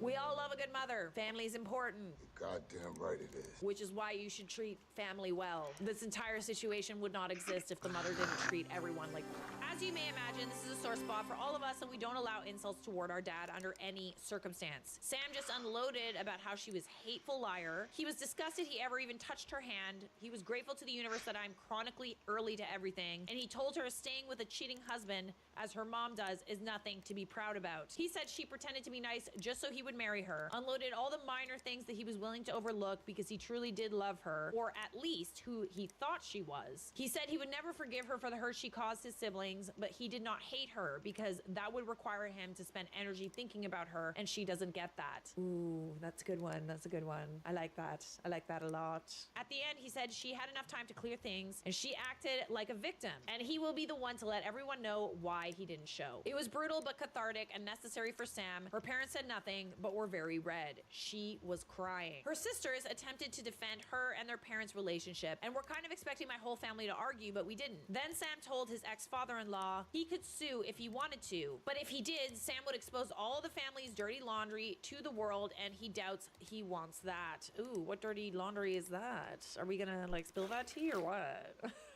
Amazingly, the dad still argued Sam could try and make amends and marry his ex because they're not getting any younger, and all families fight. I've never rolled my eyes harder. You can make amends, but like, she's gotta apologize for that to happen. Can't make amends if there's no apology, and by the sound of it, there's still no apology. The rest of the meeting went about logistics for the return of the wedding gifts already received, stopping the harassment from the family, the cancellation and refund of the honeymoon, the changing of the locks. X just kept crying and trying to talk to Sam, but he was in business mode and didn't want anything from her. He only replied to her directly when she said she was keeping her engagement ring when nobody asked for it. They left without issues. When the booze was delivered, mom and husband sneaked through the gate. When we opened it, she said she just wanted to talk to her babies, and my dad asked her to leave. Oh God, ooh, babies. Babies? Oh dear. She kept screaming he raised us wrong and we just embarrassed her with our behavior. She couldn't believe we were such bad people and we should start making amends with her because we clearly lack maternal love. She got that right. It's easy to lack maternal love when your maternal side of the family treats you like. At that point, Joe went out and told her to leave since the police were on their way. She took it as an opportunity to cry. Since it's their first time in about a decade, he talked to her and tried to sweet talk him into going to grab dinner with her and her husband. But Joe just told her to leave, and the only news he ever wanted to hear related to her were the ones about her funeral so he could celebrate. Nice, nice. It's not nice to celebrate a funeral, but just like nice that he, the callback, because she'd celebrate. Never mind. Cue hysterical crying and screaming from the husband, demanding an apology and threatening to hit Joe. Dad and Joe went back inside and left them there until we saw they left and closed the gates. It's hard for some people to understand why we react like we do, but the things I wrote about our mother are just the tip of the iceberg. Dad wasn't exactly proud of what Joe said, but he understood he needed to let it out and was speaking for all of us. Maybe that makes us bad people, but we truly don't want to see this woman ever again. I mean, I would think that after hearing something like that, you wouldn't want to see someone again. And if that's what you're willing to get out of that, I think you achieved it. We're all gonna have some family therapy besides our individual ones. Sam doesn't want the house anymore, but my dad says to take it slow, and the first step is to mend his heart. We have had horror movie marathons and some Disney classics sprinkled here and there. We also had a drama bingo thing going on for the things that could possibly happen.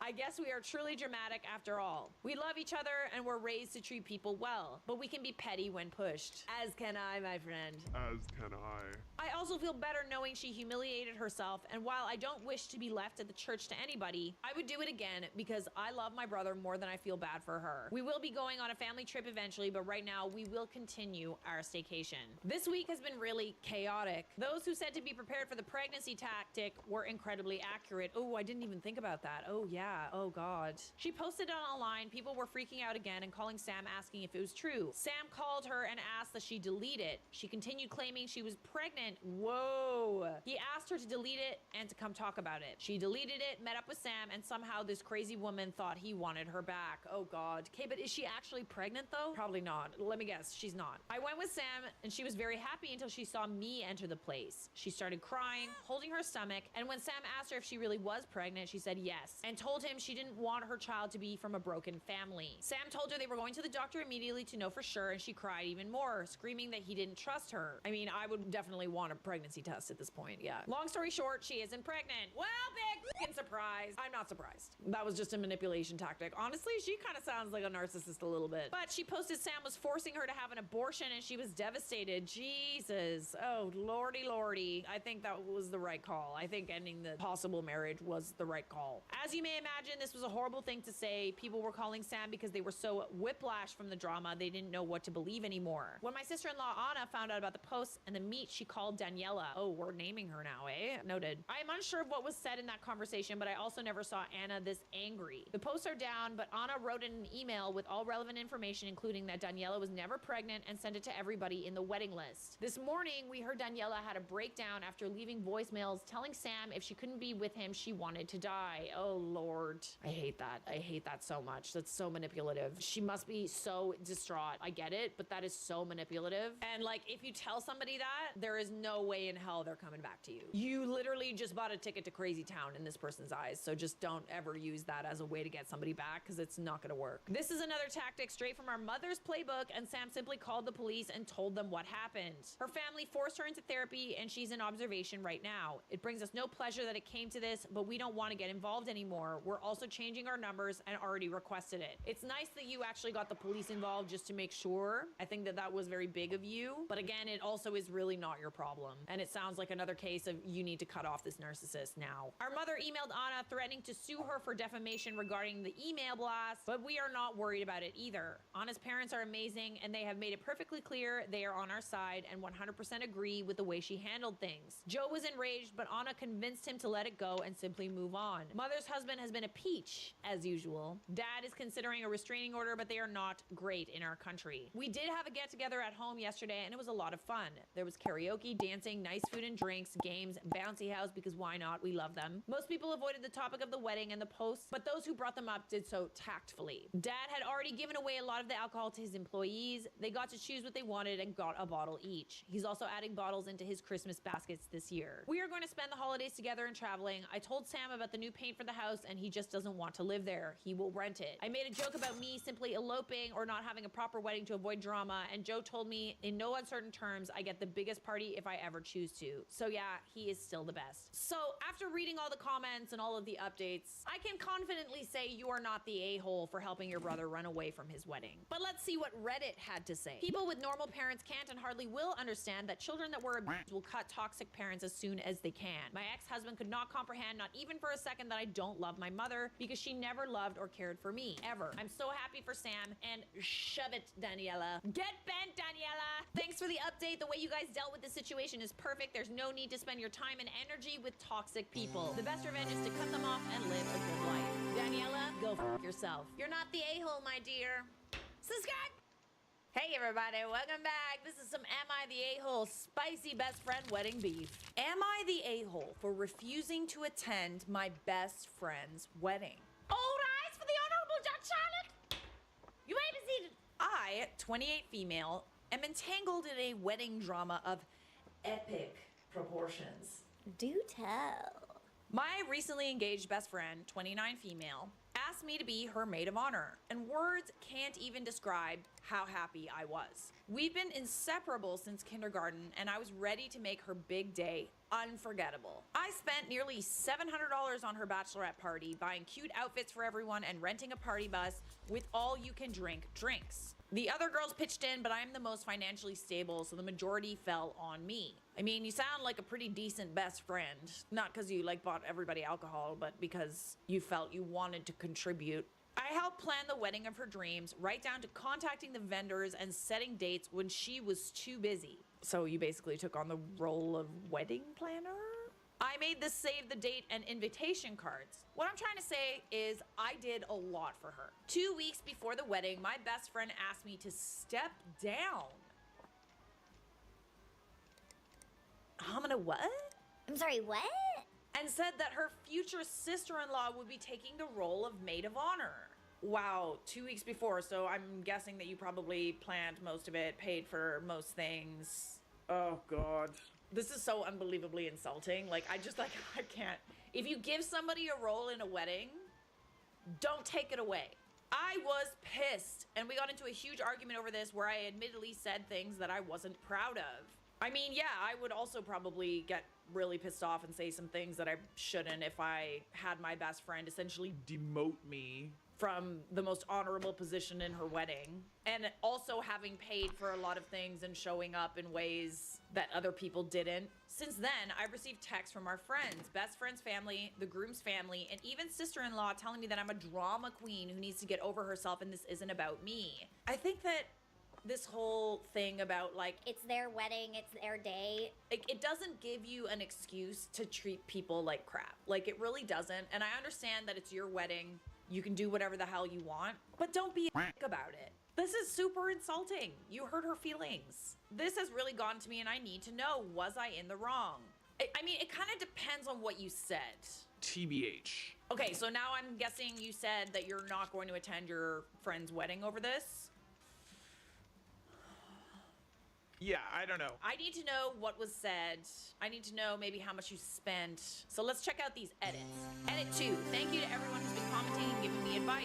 I'm gonna wait a week to let emotions cool, then try to have a sit down with my friend to talk about this. I'll be logging off for now because I'm going to make a huge batch of cookies and watch some TV to relax.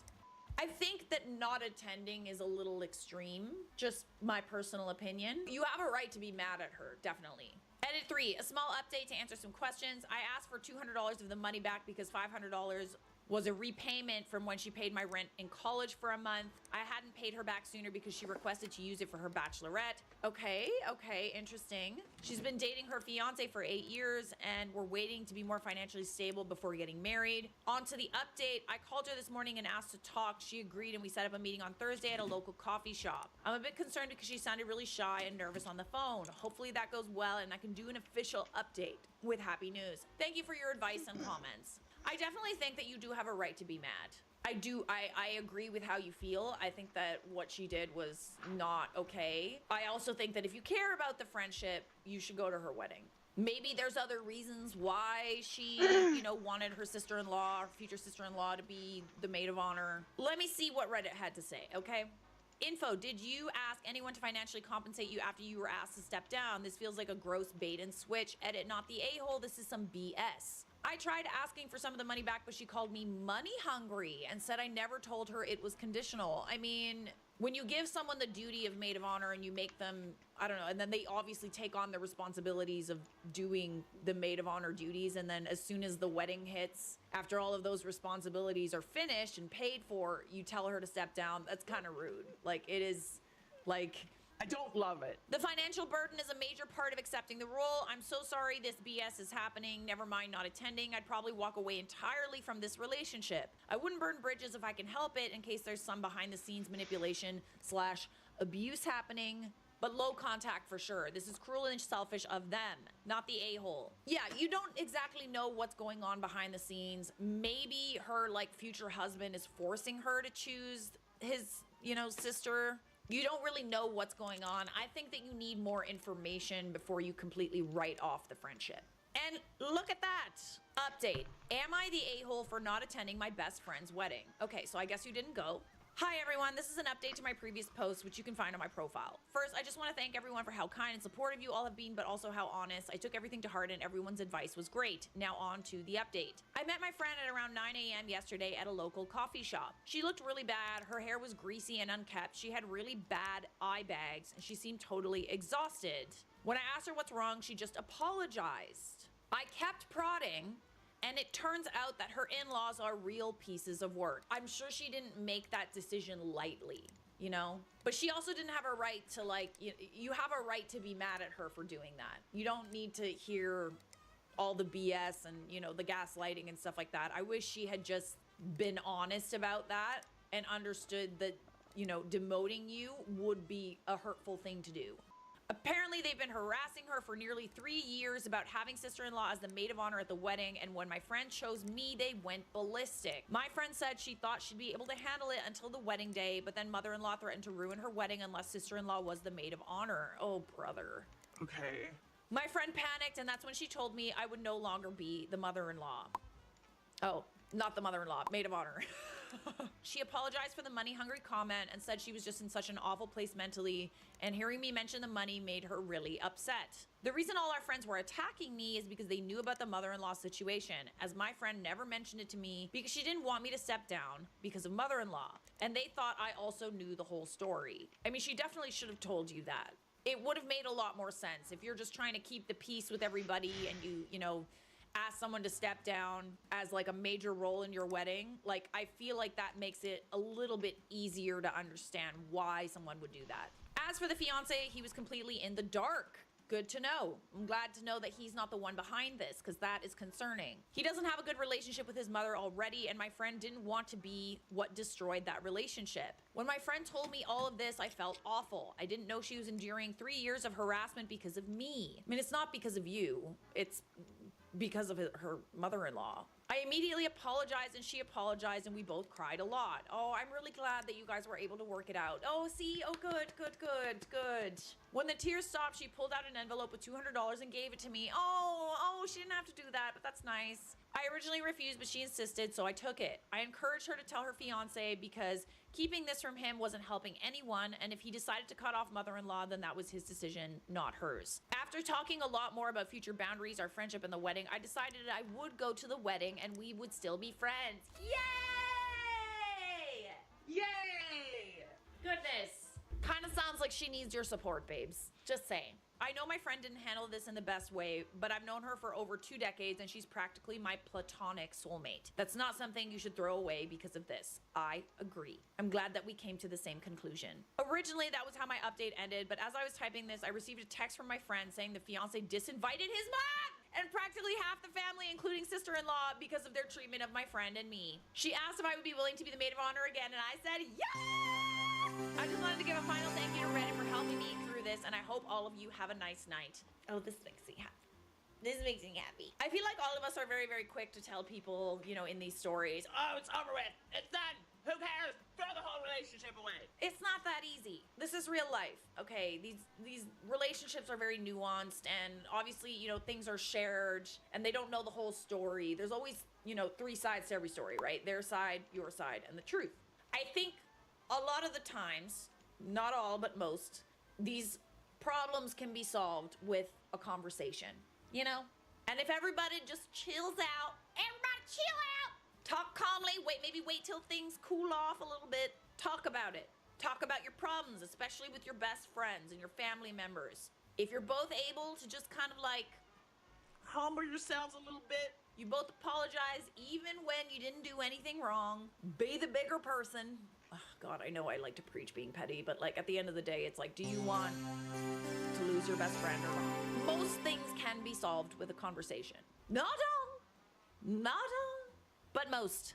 Initially, Reddit dubbed this person not the a-hole, but I am certainly glad that you guys were able to work it out and that you did end up going to her wedding. Yay! Would I be the a-hole for not attending my best friend's wedding after she told me she doesn't want me to be in any photos, but still wants me to be maid of honor? What the hell do you mean by that? Is she not aesthetically pleasing enough for your wedding photos? My female 27 best friend, female 27, is getting married in February. She's been planning her wedding for 2 years and I've been actively helping her the entire time as her maid of honor. I'm extremely excited for her to get married, but she is slightly controlling. Just a little bit. She's the kind of girl that has to have everything perfect or it's completely ruined, but her wedding, her rules. Well, I found out that I was pregnant at the beginning of October. Oh. Got it. And am due toward the end of June. This is my first baby and I've struggled heavily with fertility issues, so this is a literal miracle baby. My husband and I had literally just given up hope in trying for a little while this past summer. I will be in my second trimester, the master of tries. I will be in my second trimester during the time of her wedding. Well, I told my best friend last week and she seemed upset.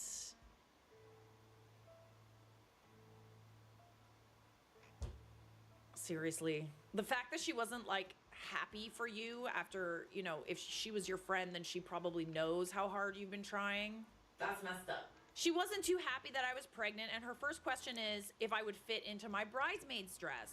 The dress is extremely flowy, and I told her that I should be just fine. If not, I'll cover the cost of any alterations / buying another dress. I bought the dress in the first place anyways. Okay, so then why is she pissed off? Why is that her problem? It was her first question, not even a congratulations. Wow. I tried to shrug it off and just assume she was stressed.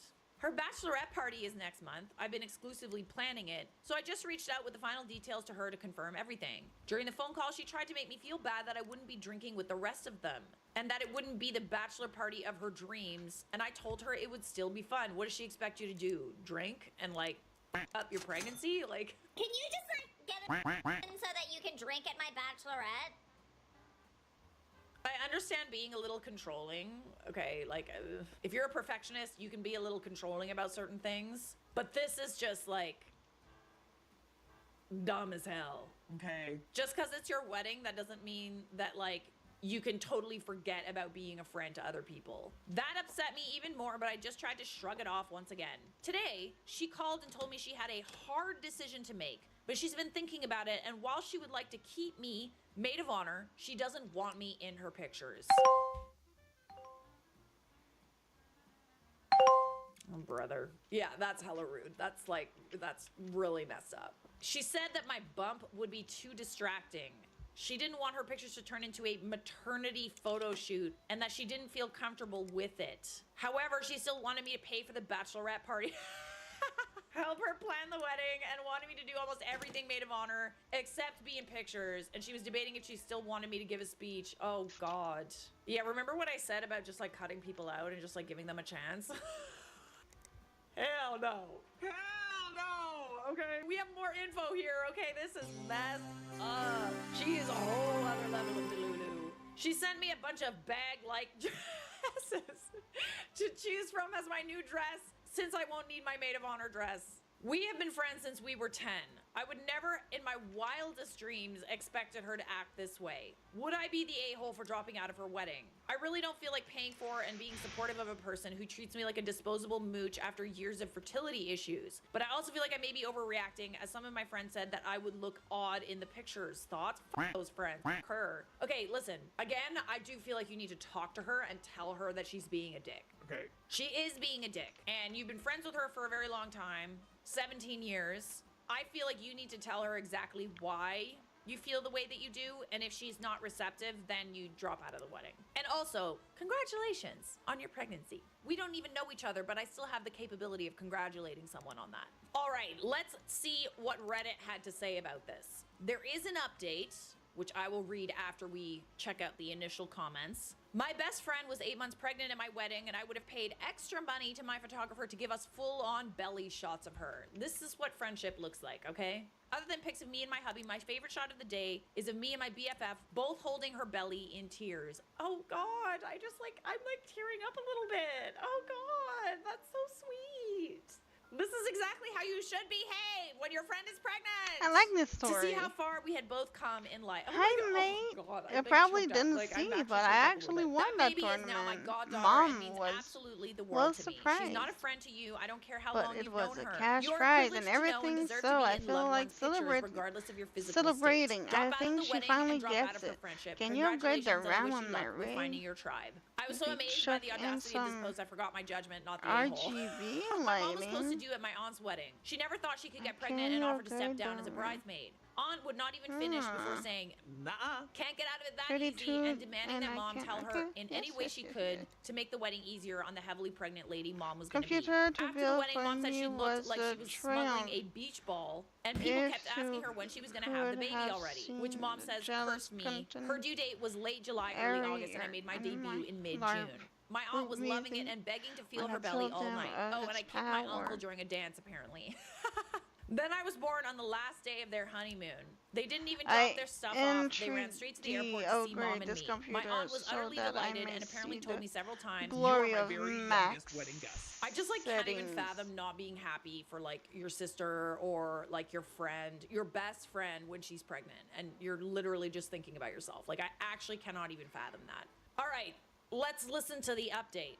I want to say a big thank you to all the wonderful comments of congratulations and support. I often try to be very level-headed about things, sometimes to the detriment of myself, and also still wanted to be a part of the day since she is my best friend and we've I grown bought a together for gaming so ring long. from I'm someone you who a really while values back, and integrity, it's and I been feel like if I having some dropped out, issues. I would be I got betraying it a core value with of a mine. wicked And many people CPU reach out to me cooler, for an but update, so here it seems is. to be I sat down overheating. with her Any and idea had a what's very going long on? and blunt talk. I even brought out the post to show her that I'm not crazy about some of the points I made. I told her about how deeply my Finally. feelings were hurt by her words and actions. I told her I couldn't understand why I couldn't be a full maid of honor and be included in pictures. If I were to be fully honest, she's almost convinced me that the whole idea of keeping me as maid of honor with no pictures was for my benefit. She told me it was to take the stress off of me for the day and to make sure I didn't feel uncomfortable with my new weight. Okay, no. Unless you've expressed those feelings, she doesn't have a right to tell you how you feel. I knew that wasn't true. I almost feel like she like wanted to like, you were gonna like steal her spotlight, and that's what this is really about, but whatever. I knew she just didn't want me to be in her wedding party with a baby bump, but wanted my money and planning expertise. I've withheld this information, but I'm a wedding planner with many connections. However, I wouldn't cut any of them off due to a falling out. I'm not planning her wedding as I felt it would be too much for me because I would want it to be a level of perfection I couldn't achieve. But I did hook her up with another planner who is incredible, but she's utilized me for free a lot. I think I realized in almost an instant that the second she got engaged that our friendship became a business partnership to her, whereas it never changed for me. For the past 2 years, what I thought was a friendship bonding experience for me, I realized were merely free expenses for her. Oh, period. In the end, I decided to step out of the wedding as maid of honor. I will be sending all the information I have to our joint friend who is in the wedding party and will still be paying for that friend's portion of the batch party instead of the whole thing, as I know it will put that friend out of money, which I feel awful about. I have been uninvited to the wedding as a whole, which was not unexpected. Oh, dang. Well, I mean, at least it wasn't you then, you know?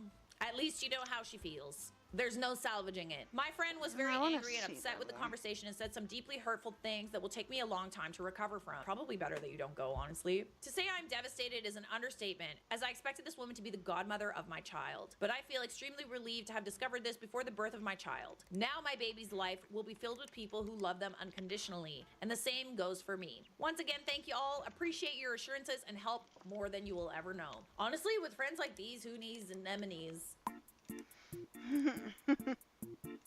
It sounds like you were better off, but I'm glad that you did have a conversation with her, because it's always good to talk about it. There's always the possibility that they could apologize, okay? But if they gaslight you and they make it, you know, themselves to be the victim, you know where they stand, and you know what kind of person they are. Reddit has dubbed thee not the a-hole. Sis guy.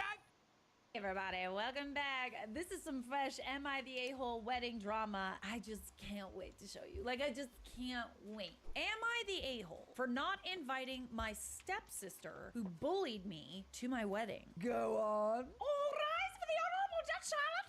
Sit down, I won't have any insolence in my courtroom. My father remarried when I, 25 female, was 14. His wife Mary, 49 female, and his stepdaughter Kyla, 26 female, were hell in my life. My father is wealthy, so we used to go to a fancy school. Kyla was really mean to me, and I had a hard time to the point that I had to move to another school because I couldn't take it anymore. Why didn't she move to the other school? Once she convinced my father and Mary that I was pregnant. What the actual Oh my gosh. I already don't like where this is going. It was so embarrassing because I was still a virgin, and yet she and Mary convinced my father that I should do a pregnancy test. Oh, that is so humiliating. After it came negative, she told some of her friends at school, she was a year ahead of me, that I had an abortion. Hey, yo, what the fuck? We're all probably bullied at some point in our lives, but imagine being bullied by a family member. Tell me about it. That is like a whole other level of trauma. The bullying was nonstop. She would do anything to make my life miserable. Once she paid a guy at school to start a rumor that I did a on him during class. This is so messed up. There should be criminal punishment for bullies. Agreed. This is harassment and defamation. When I was already going to another school, she told everybody at my school that I left because I was caught stealing at the mall and I was in a youth detention center. She belongs in a youth detention center. My parents had split custody, so I used to spend 1 week with my father and 1 with my mom. After 2 years of hell, I told my father I wouldn't stay at his place anymore, and our relationship was reduced to 2 weekends a month. My relationship to my father was non-existent during college days. He would send me money and call me once every month, and that was it. I went to his house 1 or 2 times during my 5 years in college. I started dating my fiance, Louis, 4 years ago, and I only introduced him to my father after more than 2 years of the relationship. I'm getting married this spring, and we're going to marry at the beach in another country in Europe. Both of the families are wealthy, and we decided to offer the stay at the hotel to our guests, and they'll pay only their tickets. Ah, yes. And let me guess. Your stepsister wants an invite, and I'm assuming a free trip out of it? Because of that, we decided to settle on a small number of guests, around 80, which is probably a lot of money as it is. And of course, Kyla is not one of them. No, because why would you want to look out at the guests at your wedding who are supposed to be some of the people that love you most in life and see someone that literally made your life a living hell? No, no. Definitely not without an apology. The wedding plan started 3 months ago. My father knew I wasn't going to invite Kyla. However, he flipped out and has said that I need to invite her. No, you don't. Did he, like, know about how horrible she was to you? Or did he just choose to ignore it? I said that I'm not going to invite a person that I don't have one single good memory with to such a big day. We've been fighting about that since then. This last week, he told me that I shouldn't count on his money if Kyla isn't invited, and my mom said, fine, I'll pay for everything then. After that, he said he's not coming to the wedding without Kyla, and I replied, fine. Wow, weird that he's prioritizing the daughter that is not biological over his actual daughter. My grandma and aunt are trying to convince me to invite Kyla for the good sake of our family. Absolutely not. No. No. But to be honest, I'm not even sure if we are a family. Am I the asshole for not inviting a person who bullied me for years for one of the biggest days in my life? All right, my read on this is that it doesn't really seem like your father cared about how you were treated while you lived with him. It's a hard thing to come to terms with the fact that your father doesn't really seem to care about your needs, doesn't seem to care that you're being harassed and abused at school, and also doesn't seem to care that you are owed a freaking gargantuan apology before she can even think about coming to your wedding. Even if it wasn't a wedding that was like a destination wedding where you're paying for everyone. Like, that goes without saying. I wouldn't be paying for anybody that treated me like shit anyway. But when you're getting married, you want to be surrounded by people that love you. You don't want to feel any sort of toxicity or any type of way, because if she treated you like that, like, what's to stop her from doing something horrible to you at your wedding? Absolutely nothing. She hasn't proved that she's changed. She hasn't thought about apologizing to you, because that's literally probably could solve a lot of this as an apology, and she hasn't done that. So why do you need to be the bigger person in this scenario? You're not the a-hole. I'm sorry your dad has spent 11 years putting your stepsister ahead of you. My grandma and aunt are trying to convince me to invite Kyla for the good sake of our family. Where was all that concern when you were being tormented to the point where it shattered the family? Did they ever suggest to Kyla, her mother, or your father that she stop her atrocious behavior? No, let's just pull her out of school. No, you don't pull her out of school. If you find out that your kid is tormenting another kid, regardless of whether or not it's a family member or whatever, you tell that kid that that is not acceptable. If it's something that's happening behind the scenes, nobody knows about it. If you don't tell an adult or a teacher or whatever and they don't do anything, that's one thing. But if you are aware that your child is bullying another child and you don't do anything about it, you are one of the things that's wrong with this world. I'd be ready to break ties with all of them if they don't stop trying to tell you to fix the family that was broken by Kyla, her mom, and your dad. Literally, again, I just feel like there could have been an apology at any point during these 11 years, and there wasn't. There was no attempt to fix the family until there was a free trip to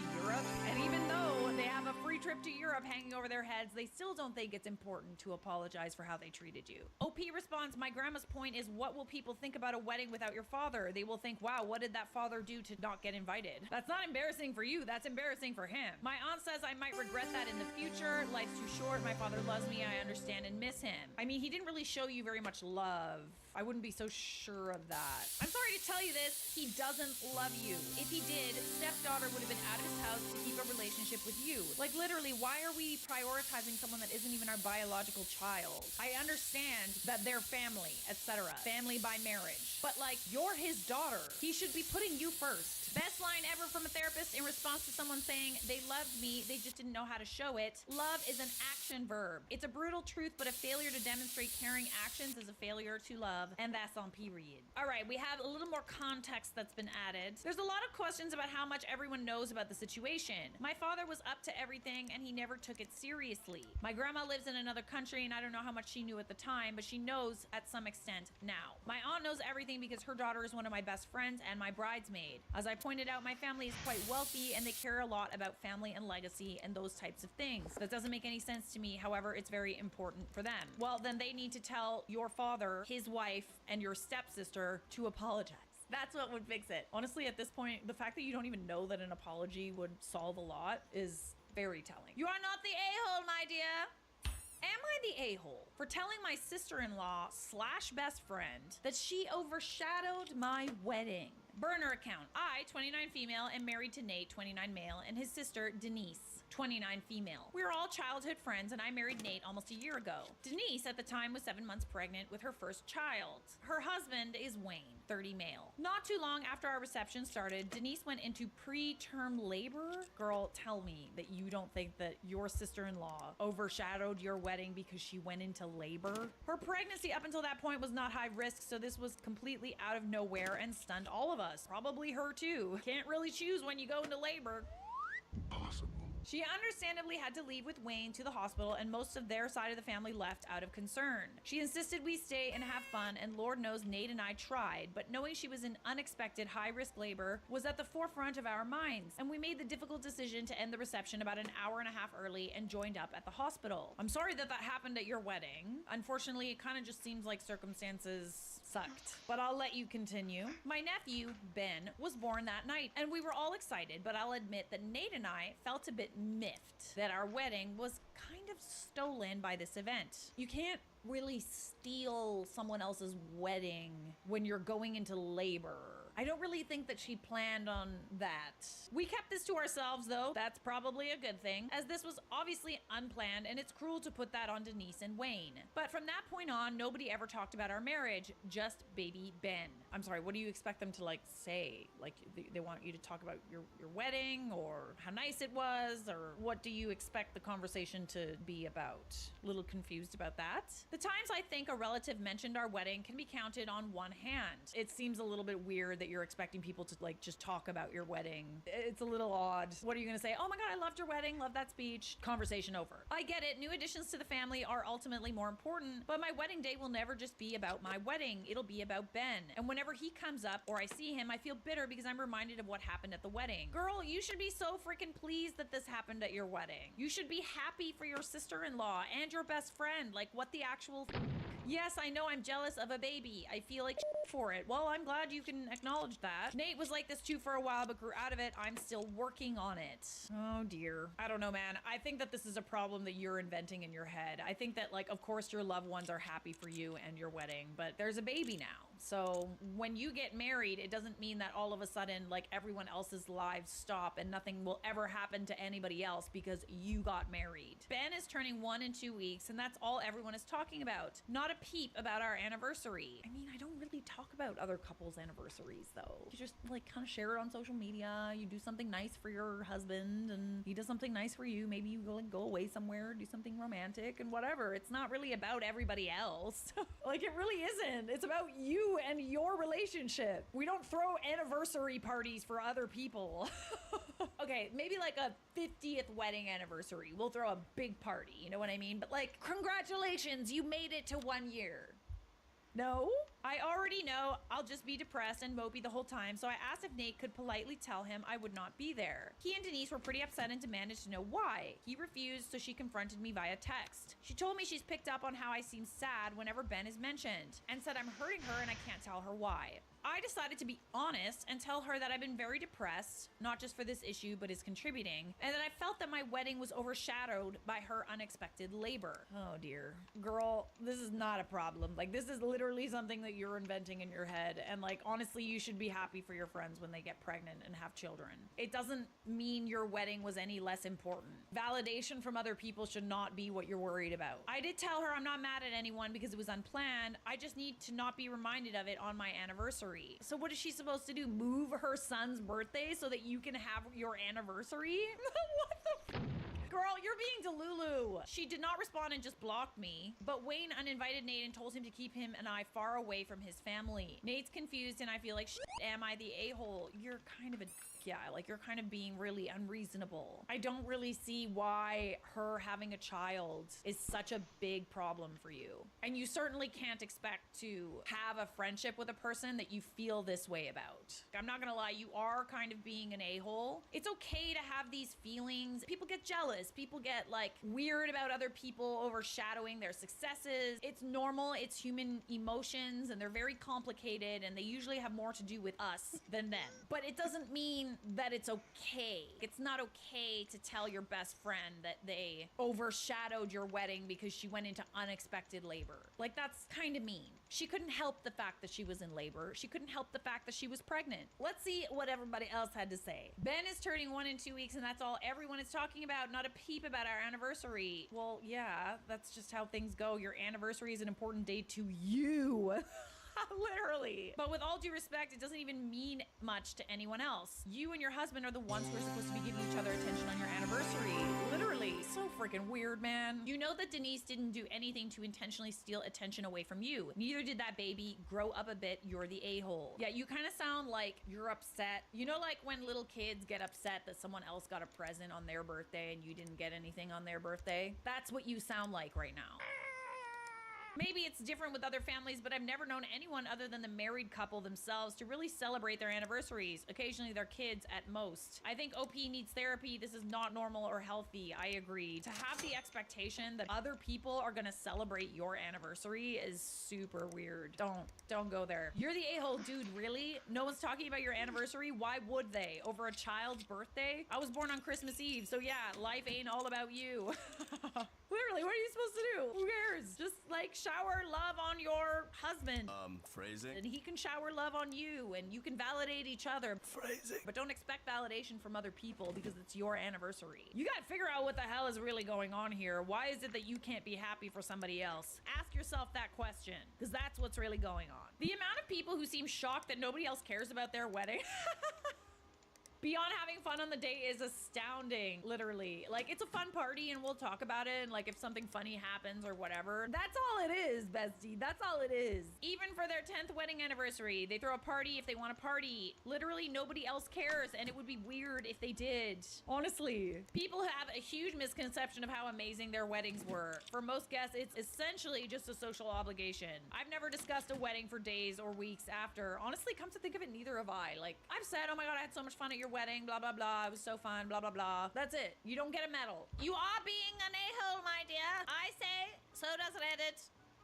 Quiet! I'll hold you in contempt. Am I the a-hole for upstaging the bride with an outfit that was approved prior to the wedding? Interesting. This video has a theme, I see. It was my first Western wedding, so I was careful about avoiding any culture gaffe. I'm friends with the groom and asked him for the dress code. It was dressing up to our nines in neutrals and pastels. I had this lovely sari that fit the bill. I sent him a picture and he said, it's perfect. 5 months before the wedding, I met the bride with many of the other groom's friends at a bar. I showed her pictures of the sari to ask if it was appropriate. Okay, pretty. Doesn't really seem white, seems blue, decent. I don't have a problem. I also told her I'd be happy to buy a new outfit if it wasn't. So whatever she says, we'll go. She said it was delightful and she'd be glad to have some culture added to her wedding pictures. Oh my god, so fun.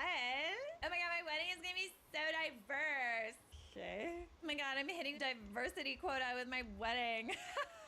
The day arrived. Friends stayed in the back for the ceremony, so there weren't many eyes on me. For the reception, the bride changed into a gown that could be best described as grayish white. It was the same fabric as my outfit. Oh no. Sorry, but that's her fault. You showed her! Maybe she copied you. There's a freaking crazy storm going on outside, guys. Holy cannoli. The majority and outer layer of her gown was still white. Only the embroidery was the same color as my sari, and the underneath fabric had a hint of the same gray as mine, thus making it grayish. The groom, his mother, and our friends complimented me for how nice I looked. The groom's mother especially loved it, as she kept coming up to me to compliment me more. She's half Indian and was brought up in the country. She too had worn a sari for the special day, and seeing someone else in it seemed to be sentimental for her. The bride, her bridesmaids though, were a different ballgame. The bride gave me the stink eye. A bridesmaid tried to spill her drink on me. Girl, I feel like she did this on purpose. Like, what the actual... Like, you showed her what you were gonna wear. Maybe you just look better than her? I don't know. Another commented if my outfit was going to turn out white in the pictures. When we showed up to get group pictures done, I thoughtlessly ended up standing next to the couple. The bride made moves so that I ended up at the very corner, and by the time the photographer started clicking. As we stood in a group for the bouquet throwing thingy, the maid of honor asked if I'm going to try and catch it like I haven't gotten enough attention for the day. Oh god. Dude, you asked the groom and the bride prior and said you would wear something else. Why are they surprised that you showed up wearing that? You knew You could have asked her to wear something else. Like, especially if you were wearing something that was similar. Like, you changed into something that had, like, a similar color. You didn't think to tell her when she showed you the photo that, like, it might be a good idea to wear a different color because your second outfit was also that color? Fishy to me. This is fishy. Stinky fishy. On our way back, I asked my friends if my behavior or outfit was inappropriate. They didn't think anything of it. Am I the a-hole? No. You checked in advance, and that's the bottom line. She probably was jealous of the fact that the mother of the groom obviously really liked what you wore because, you know, it meant something to her. Her culture and like Indian weddings are probably a big deal for her. And she was happy to see somebody else fill the diversity quota. This is like honestly pretty black and white for me, but let's see what Reddit had to say. Not the a-hole, you just met a school of mean girls. There's no telling what such people will get up to. I think you had taken every possible precaution with your outfit. In fact, much more than most people would have. Literally, you asked in advance. I've never asked a bride if something was appropriate to wear. I haven't really needed to, but to be honest, I guess like if you were wearing something that was a little bit off-white, to me this looks kind of blue, like a grayish blue, not really super close to white. And even if it is, you asked in advance, okay? OP responds, that's such a cultural shock for me. Hospitality being one of the highest virtues is an idea that's hammered into us as kids. Not even exaggerating, we're taught guests are akin to God. So it was unsettling to have the host and her friends be so obvious with their disdain. That's half the reason I didn't react to any of it. The other half being the cultural commonality of it being inappropriate to get confrontational and create a scene at a wedding. Forget that. Was there any damage to the sari after they tried to ruin it? That is expensive too. Not the a-hole, tell the groom. No, a friend moved me out of the way just in time. A bit of splatter didn't end up on the edge. Nothing a sari specialist dry cleaner can't fix. Imagine looking so damn good in an outfit at a wedding that the bride and her friends are just like obsessed with you. Fan behavior. P.S. Not telling the groom a thing. I don't wish to put him in an awkward position or be the source of drama in a newlywed couple's life. I mean, you're a better woman than me, I'm not gonna lie. Maybe not right away, but it might be a good thing to bring up. You're friends with him, right? It might be a good thing to tell him at some point. You are not the a-hole, my dear. You did everything you were supposed to do, and you look good doing it. Sorry, some people didn't like that. Subscribe! Hey everybody, welcome back. This is some married couple drama that lit up Am I the A-hole? All rise for the Honorable Judge Charlotte.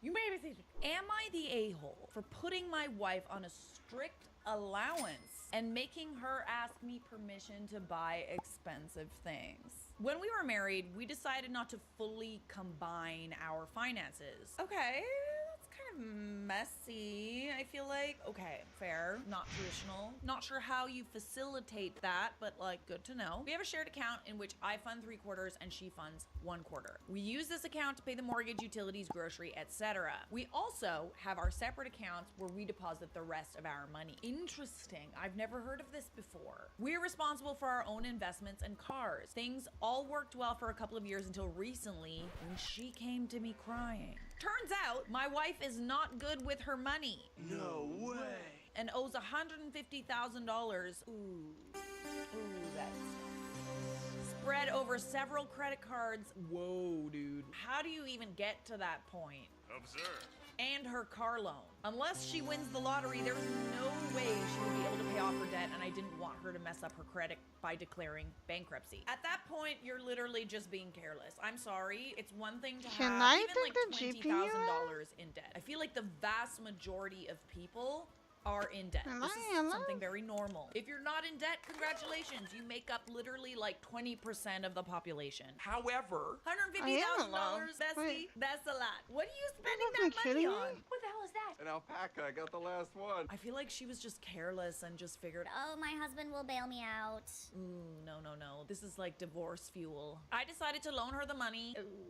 To pay off the debt on strict conditions. I will take over her finances, including receiving her income. God, this feels like a parent-child relationship, not a marriage. I get that she owes you money, but I just feel like this is just not good. She will be placed on a strict allowance and a budget. She will have to ask permission to buy anything over $50 and has to go by my judgment. Once she pays me back the money, she can take control of her own finances. That could take a while. It's $150,000. Most people don't make that in a year. She argued against the conditions. I mean, she probably probably would, yeah. But I mean, how else is she gonna get out of this? I don't really feel like she's in a position to be like choosing how she's gonna get out of this debt. She argued the conditions until I pointed out I don't have $150,000 in cash stuffed in the couch. I will have to sell some assets, including stocks that are currently performing well. If I loan her the money, it will cost me money. She finally agreed. This weekend, we were at a dinner party where after too many drinks, some of the women decided they wanted to take a girls' trip a few weekends from now. My wife turned to me and asked me if she could go, and I answered, no, it's not in her budget. I'll spare you the details of the argument that erupted, but the TLDR version is that I'm a misogynist pig who keeps her on a leash. Yes, Daddy. That would be true if she didn't put herself on that leash. Some argued I should have bailed her out without conditions because there should be none in a marriage. Like, you also married someone who's like incredibly careless with their money. The hurtful part is that she didn't once defend me. You agreed to pay off this massive debt, and then she didn't defend you? Like, she didn't like tell her friends that, you know, you were helping her out of a bind? Was I wrong to put all those conditions on her? There are a lot of people watching this who will probably feel as though a marriage should come without conditions. It is not traditional to like keep your finances separate like that, but I have a feeling that you also had a feeling that this might happen. Let's be sure when we're marrying people that we also align on finances. Be prepared. Because when you marry someone, you take on their financial decisions, unless of course you keep it separate. I think under the circumstances and your current situation, I don't think it's wrong to have put those parameters on her. She's in no position to be going on a girls' trip and spending thousands of dollars. This is her showing her spending habits. Even when she's $150,000 in debt, she still wants to spend. That's not how it works, babes. You spend the money when you got the money. Don't spend money thinking that you're gonna have money, because sometimes that doesn't work out. We have an update and some more context. Bring it on. I read some of your comments at lunch and continue to read them. When I got home from work, she started another round of arguments about the trip. Okay, so I was like kind of thinking maybe she was like drunk. She didn't mean what she said, but that's not the case. Cool. Okay. I pointed out she has no money, at which point she pointed out she hasn't hit the limit on one of her credit cards. This is why we're in debt. And that card should cover her for a weekend. So I drove back to my office and will spend the night here to answer some of the questions that may be brewing in your head. 1. Our shared account pays for everything in the house. For example, a few weeks ago, we bought a new cookware set from Costco, and that money came out of the shared account, which you contribute 3/4 of, and she contributes 1/4, and she's still in debt. She works a full-time job. Minus her contribution to the shared account, the rest of her income is hers to spend as she wishes. I covered things we do together like dinners, dates, and vacations. Finally. Okay. The principal amount she owes is about $120,000, of which about half is her car loan. The rest consists of interest and late fees. If we can't even pay interest and late fees, we can't be spending, bestie. I didn't bring up her debt in front of her friends because I wanted to protect her reputation. How good of you. I haven't liquidated anything. I'm working with my advisor and broker and deciding what to liquidate to take the least financial and tax hit. She doesn't gamble. I looked over her bills and it looks like she spent money on dinners, drinks, and shopping with her friends. Yeah, she's got a little spending problem. Not little, large spending problem. We've been married for less than 5 years and do not have children. We started talking about a family in a couple of years. This is a sticky situation. I like fail to understand how your wife isn't like eternally grateful that you have bailed her out of this situation. I feel like she racked up that debt thinking that you would bail her out and didn't think about the consequences. Honestly, I genuinely feel like you should have just let her learn the lesson on her own. I used to be irresponsible with money. Very irresponsible. I made some bad decisions. But eventually I had to start taking responsibility for my bad decisions. Not the a-hole. Your wife is seriously irresponsible, and it seems that when you bailed her out, she didn't learn a lesson. It's the thing, right? If you come to the rescue, there are no consequences. Real world consequences. She and her friends put you on the spot like that, hoping the pressure would force you to say yes. A normal person would have realized the mess they had made and realized they can't spend frivolously with $150,000 in debt hanging over their heads. But this just shows your wife's attitude. Good luck getting your money back. I'm like a little confused as to how she still has a credit card. Cut it up. Cut those little moves up. Dangerous little things. If you're not careful, those credit cards can just get a little out of control, you know what I'm saying? OP, make her destroy her credit cards and cancel them with you as a witness. Then don't tell her beforehand, freeze her credit. Sure, she can unfreeze it since it is her credit, but maybe that extra step will help with the cards. How do you even get $150 in credit limits when you owe so much? My husband and I make well over that and we don't have that much in cards. That is a very good point. How are you even able to spend that much? It's the car loan, apparently, but yeah, that's a pretty substantial debt to rack up. Shouldn't have bailed her out. You'll never get the money back and this won't end well. She already resents you. You can't stop someone who wants to financially destroy themselves from doing it. It's like saying OP should hide all the alcohol in the house. It's putting a band-aid on a sucking chest wound. OP needs to have a real conversation with his wife and to seriously consider divorce. It'll destroy him financially in the short term, but better that than forever. All right, in my eyes, I'm gonna agree with Reddit on this one, and I'm gonna say you're not the a-hole. Is this divorce worthy? You tell me. I feel like we read these sometimes and we're too quick to say, oh, divorce her, divorce her. Is this a divorce worthy offense? You let me know how you feel. Moving on. Am I the a-hole for telling my husband that if he pays me my hourly rate, I will do more housework? I'm a steam fitter. What's a steam fitter? Steam fitter. Just do my research.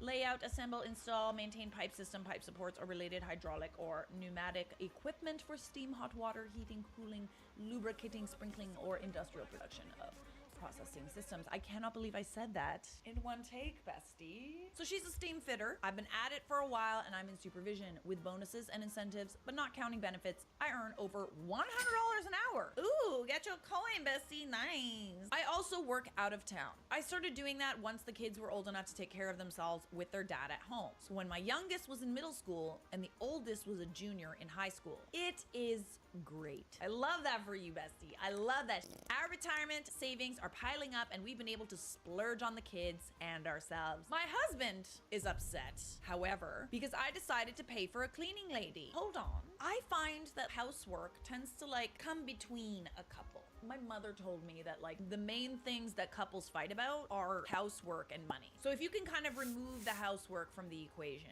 leave it up to somebody else. If you're financially able, which they are, I don't see why not. He and I discussed it and we agreed that him and the kids didn't do a great job keeping the house clean and tidy while I was away. I hated coming home to a mess. It caused a few fights because it was like they expected me to come home and clean up after them. No. That's some weaponized incompetence if I've ever seen it. The last thing that you want to do when you get home from a trip or from work or whatever is clean up after other people. And I'm sorry, bestie, but you earning your own money. If you want to spend your money on a cleaning lady, ¿qué pasa? What's the problem? Is that actually ¿qué pasa? I don't actually know what that means. Guys, I speak Spanish now. Having her is fantastic. I come home to a clean house and I'm happier. Love that for you. I also like cleanliness. My kids have more time to study and do extracurriculars. They still have chores and they are still expected to clean up after themselves. Sounds like a win-win to me. My husband came to me last time I was home and said we should cut back on the service when I'm home. That I should be doing more housework. Whoa. What's he doing? Absolutely nothing. He can't do the housework? We've got a working woman here making lots of money. That kind of thinking only works if you're the breadwinner and she's staying home all day, doesn't have a job. He thinks that we are wasting money. I wouldn't say that, bestie. To me, having a clean house and having good mental health because your space is clean is a worthy expense. It could be a luxury in some people's eyes, but to me, it's a worthy expense. I said that I work 14 days in a row and those are 13-hour days. Ooh, definitely not coming home and cleaning after that. Yes, it's mostly paperwork, but his job as a teacher isn't much more physically challenging. I said that I could offer him 2 options. If he wanted, we can get completely rid of the service and him and the kids can make sure the house is in good shape when I get home. Or he could pay me my hourly rate and do extra housework when I'm on my days off. I think that's totally fair. He is upset with me and says I'm being financially manipulative. No, bestie, he's weaponizing incompetence against you. I think if he and the kids actually did what they're supposed to do when I'm away, none of this would be an issue. She's got a point. Having a cleaning lady there all the time, it definitely could be expensive. However, my issue is that he expects her to take on the duties of the cleaner and to come home and clean up after everybody else after she's been working for 13 hours. No, that's not going to happen. Either contribute or shut the f up. I know how I feel about this, but let's see what Reddit had to say. So you can afford it. Everything gets done. Everybody has free time. No one has to do stuff they don't want to do. There aren't any fights over it. I mean, there really is no downside and everybody wins. Him getting upset because you said if the maid goes, he'll have to do his fair share is very telling, right? It'd be one thing if he was like, okay, we're wasting money, I will contribute more. But no, he's saying he wants you to do the housework. You're not home to make the messes, but you're supposed to work that much and come home and clean up after him just because he wants to save money while getting to sit on his ass. People like your husband always reinforce my decision to stay single, not the a-hole. People are getting a little upset about this one, and rightfully so. I feel like this resonates with a lot of people. Not the a-hole, he's free to clean the house he lives in. Damn right. You offered a great solution, one that benefits everybody. I think that that's like a fair expense. If that's what makes you happy, coming home to a clean house after a long day at work, if that's what makes you happy, then that's a fair expense. I'm sorry, you both work demanding jobs. You're sometimes requiring you to travel, but you should be taking care of the housework. Why? Because you're the wife? For f***'s sakes, it's 2024. You're both adults. You co-manage the household. If he wants the place cleaner, he can either help clean or pay for a cleaner. Pretending his wife is a maidservant is not an option, not the a-hole. All right, I'm gonna agree with Reddit on this one. Like, it is a little controversial. Some of you are gonna get upset, but I don't care. Not the a-hole. Am I the a-hole for not letting my wife hijack a free vacation? Ooh, we got a lot of entitlement in this video. One of my 39 male hobbies is entering raffles, sweepstakes, radio contests, etc. I've won tickets to concerts, sporting events, some household items, gift cards, but never a grand prize like a car or vacation. I've never tried to win anything like that because I just feel like there's such a small chance. But maybe everybody else feels that way and they're not actually entering things, which would increase the likelihood of winning. Until last month when I won a free trip for 4 to Florida for 5 nights. Obviously, I was super excited and I told my wife, 38 female, about it right away. After our initial excitement wore off and we started talking about details, it became apparent that we had conflicting ideas about this trip. Before I could even make suggestions about what I want this trip to be, my wife brought up how excited her 11-year-old daughter would be and how we could go to Disney, SeaWorld, etc. She then said we can bring her mom to help watch her daughter so that we could have some time for ourselves. Oh, okay. I mean, it's a suggestion, but you don't have to take that suggestion if that's not what you want to do. Not everybody wants to hang out with their mother-in-law. She was so excited about it and was getting wrapped up in planning things without even hearing what I wanted. I told her, all of that sounds fun, but I was thinking we can invite another couple and have it be an adult-only trip instead of bringing my stepdaughter and mother-in-law with. I mean, it is your trip. Like, maybe we could have also included the daughter in the planning, but at the end of the day, it is something that you won, not something that she won. She did not like my idea one bit and told me that she wouldn't feel right taking a free trip like that and leaving her daughter behind. I guess that's also fair. She said that her mom has never been to Florida and this would be a perfect opportunity for her to go there. We argued back and forth a little bit before deciding to take a break and come back to it before telling anyone about it. It is interesting that instead of wanting to take your family, you kind of want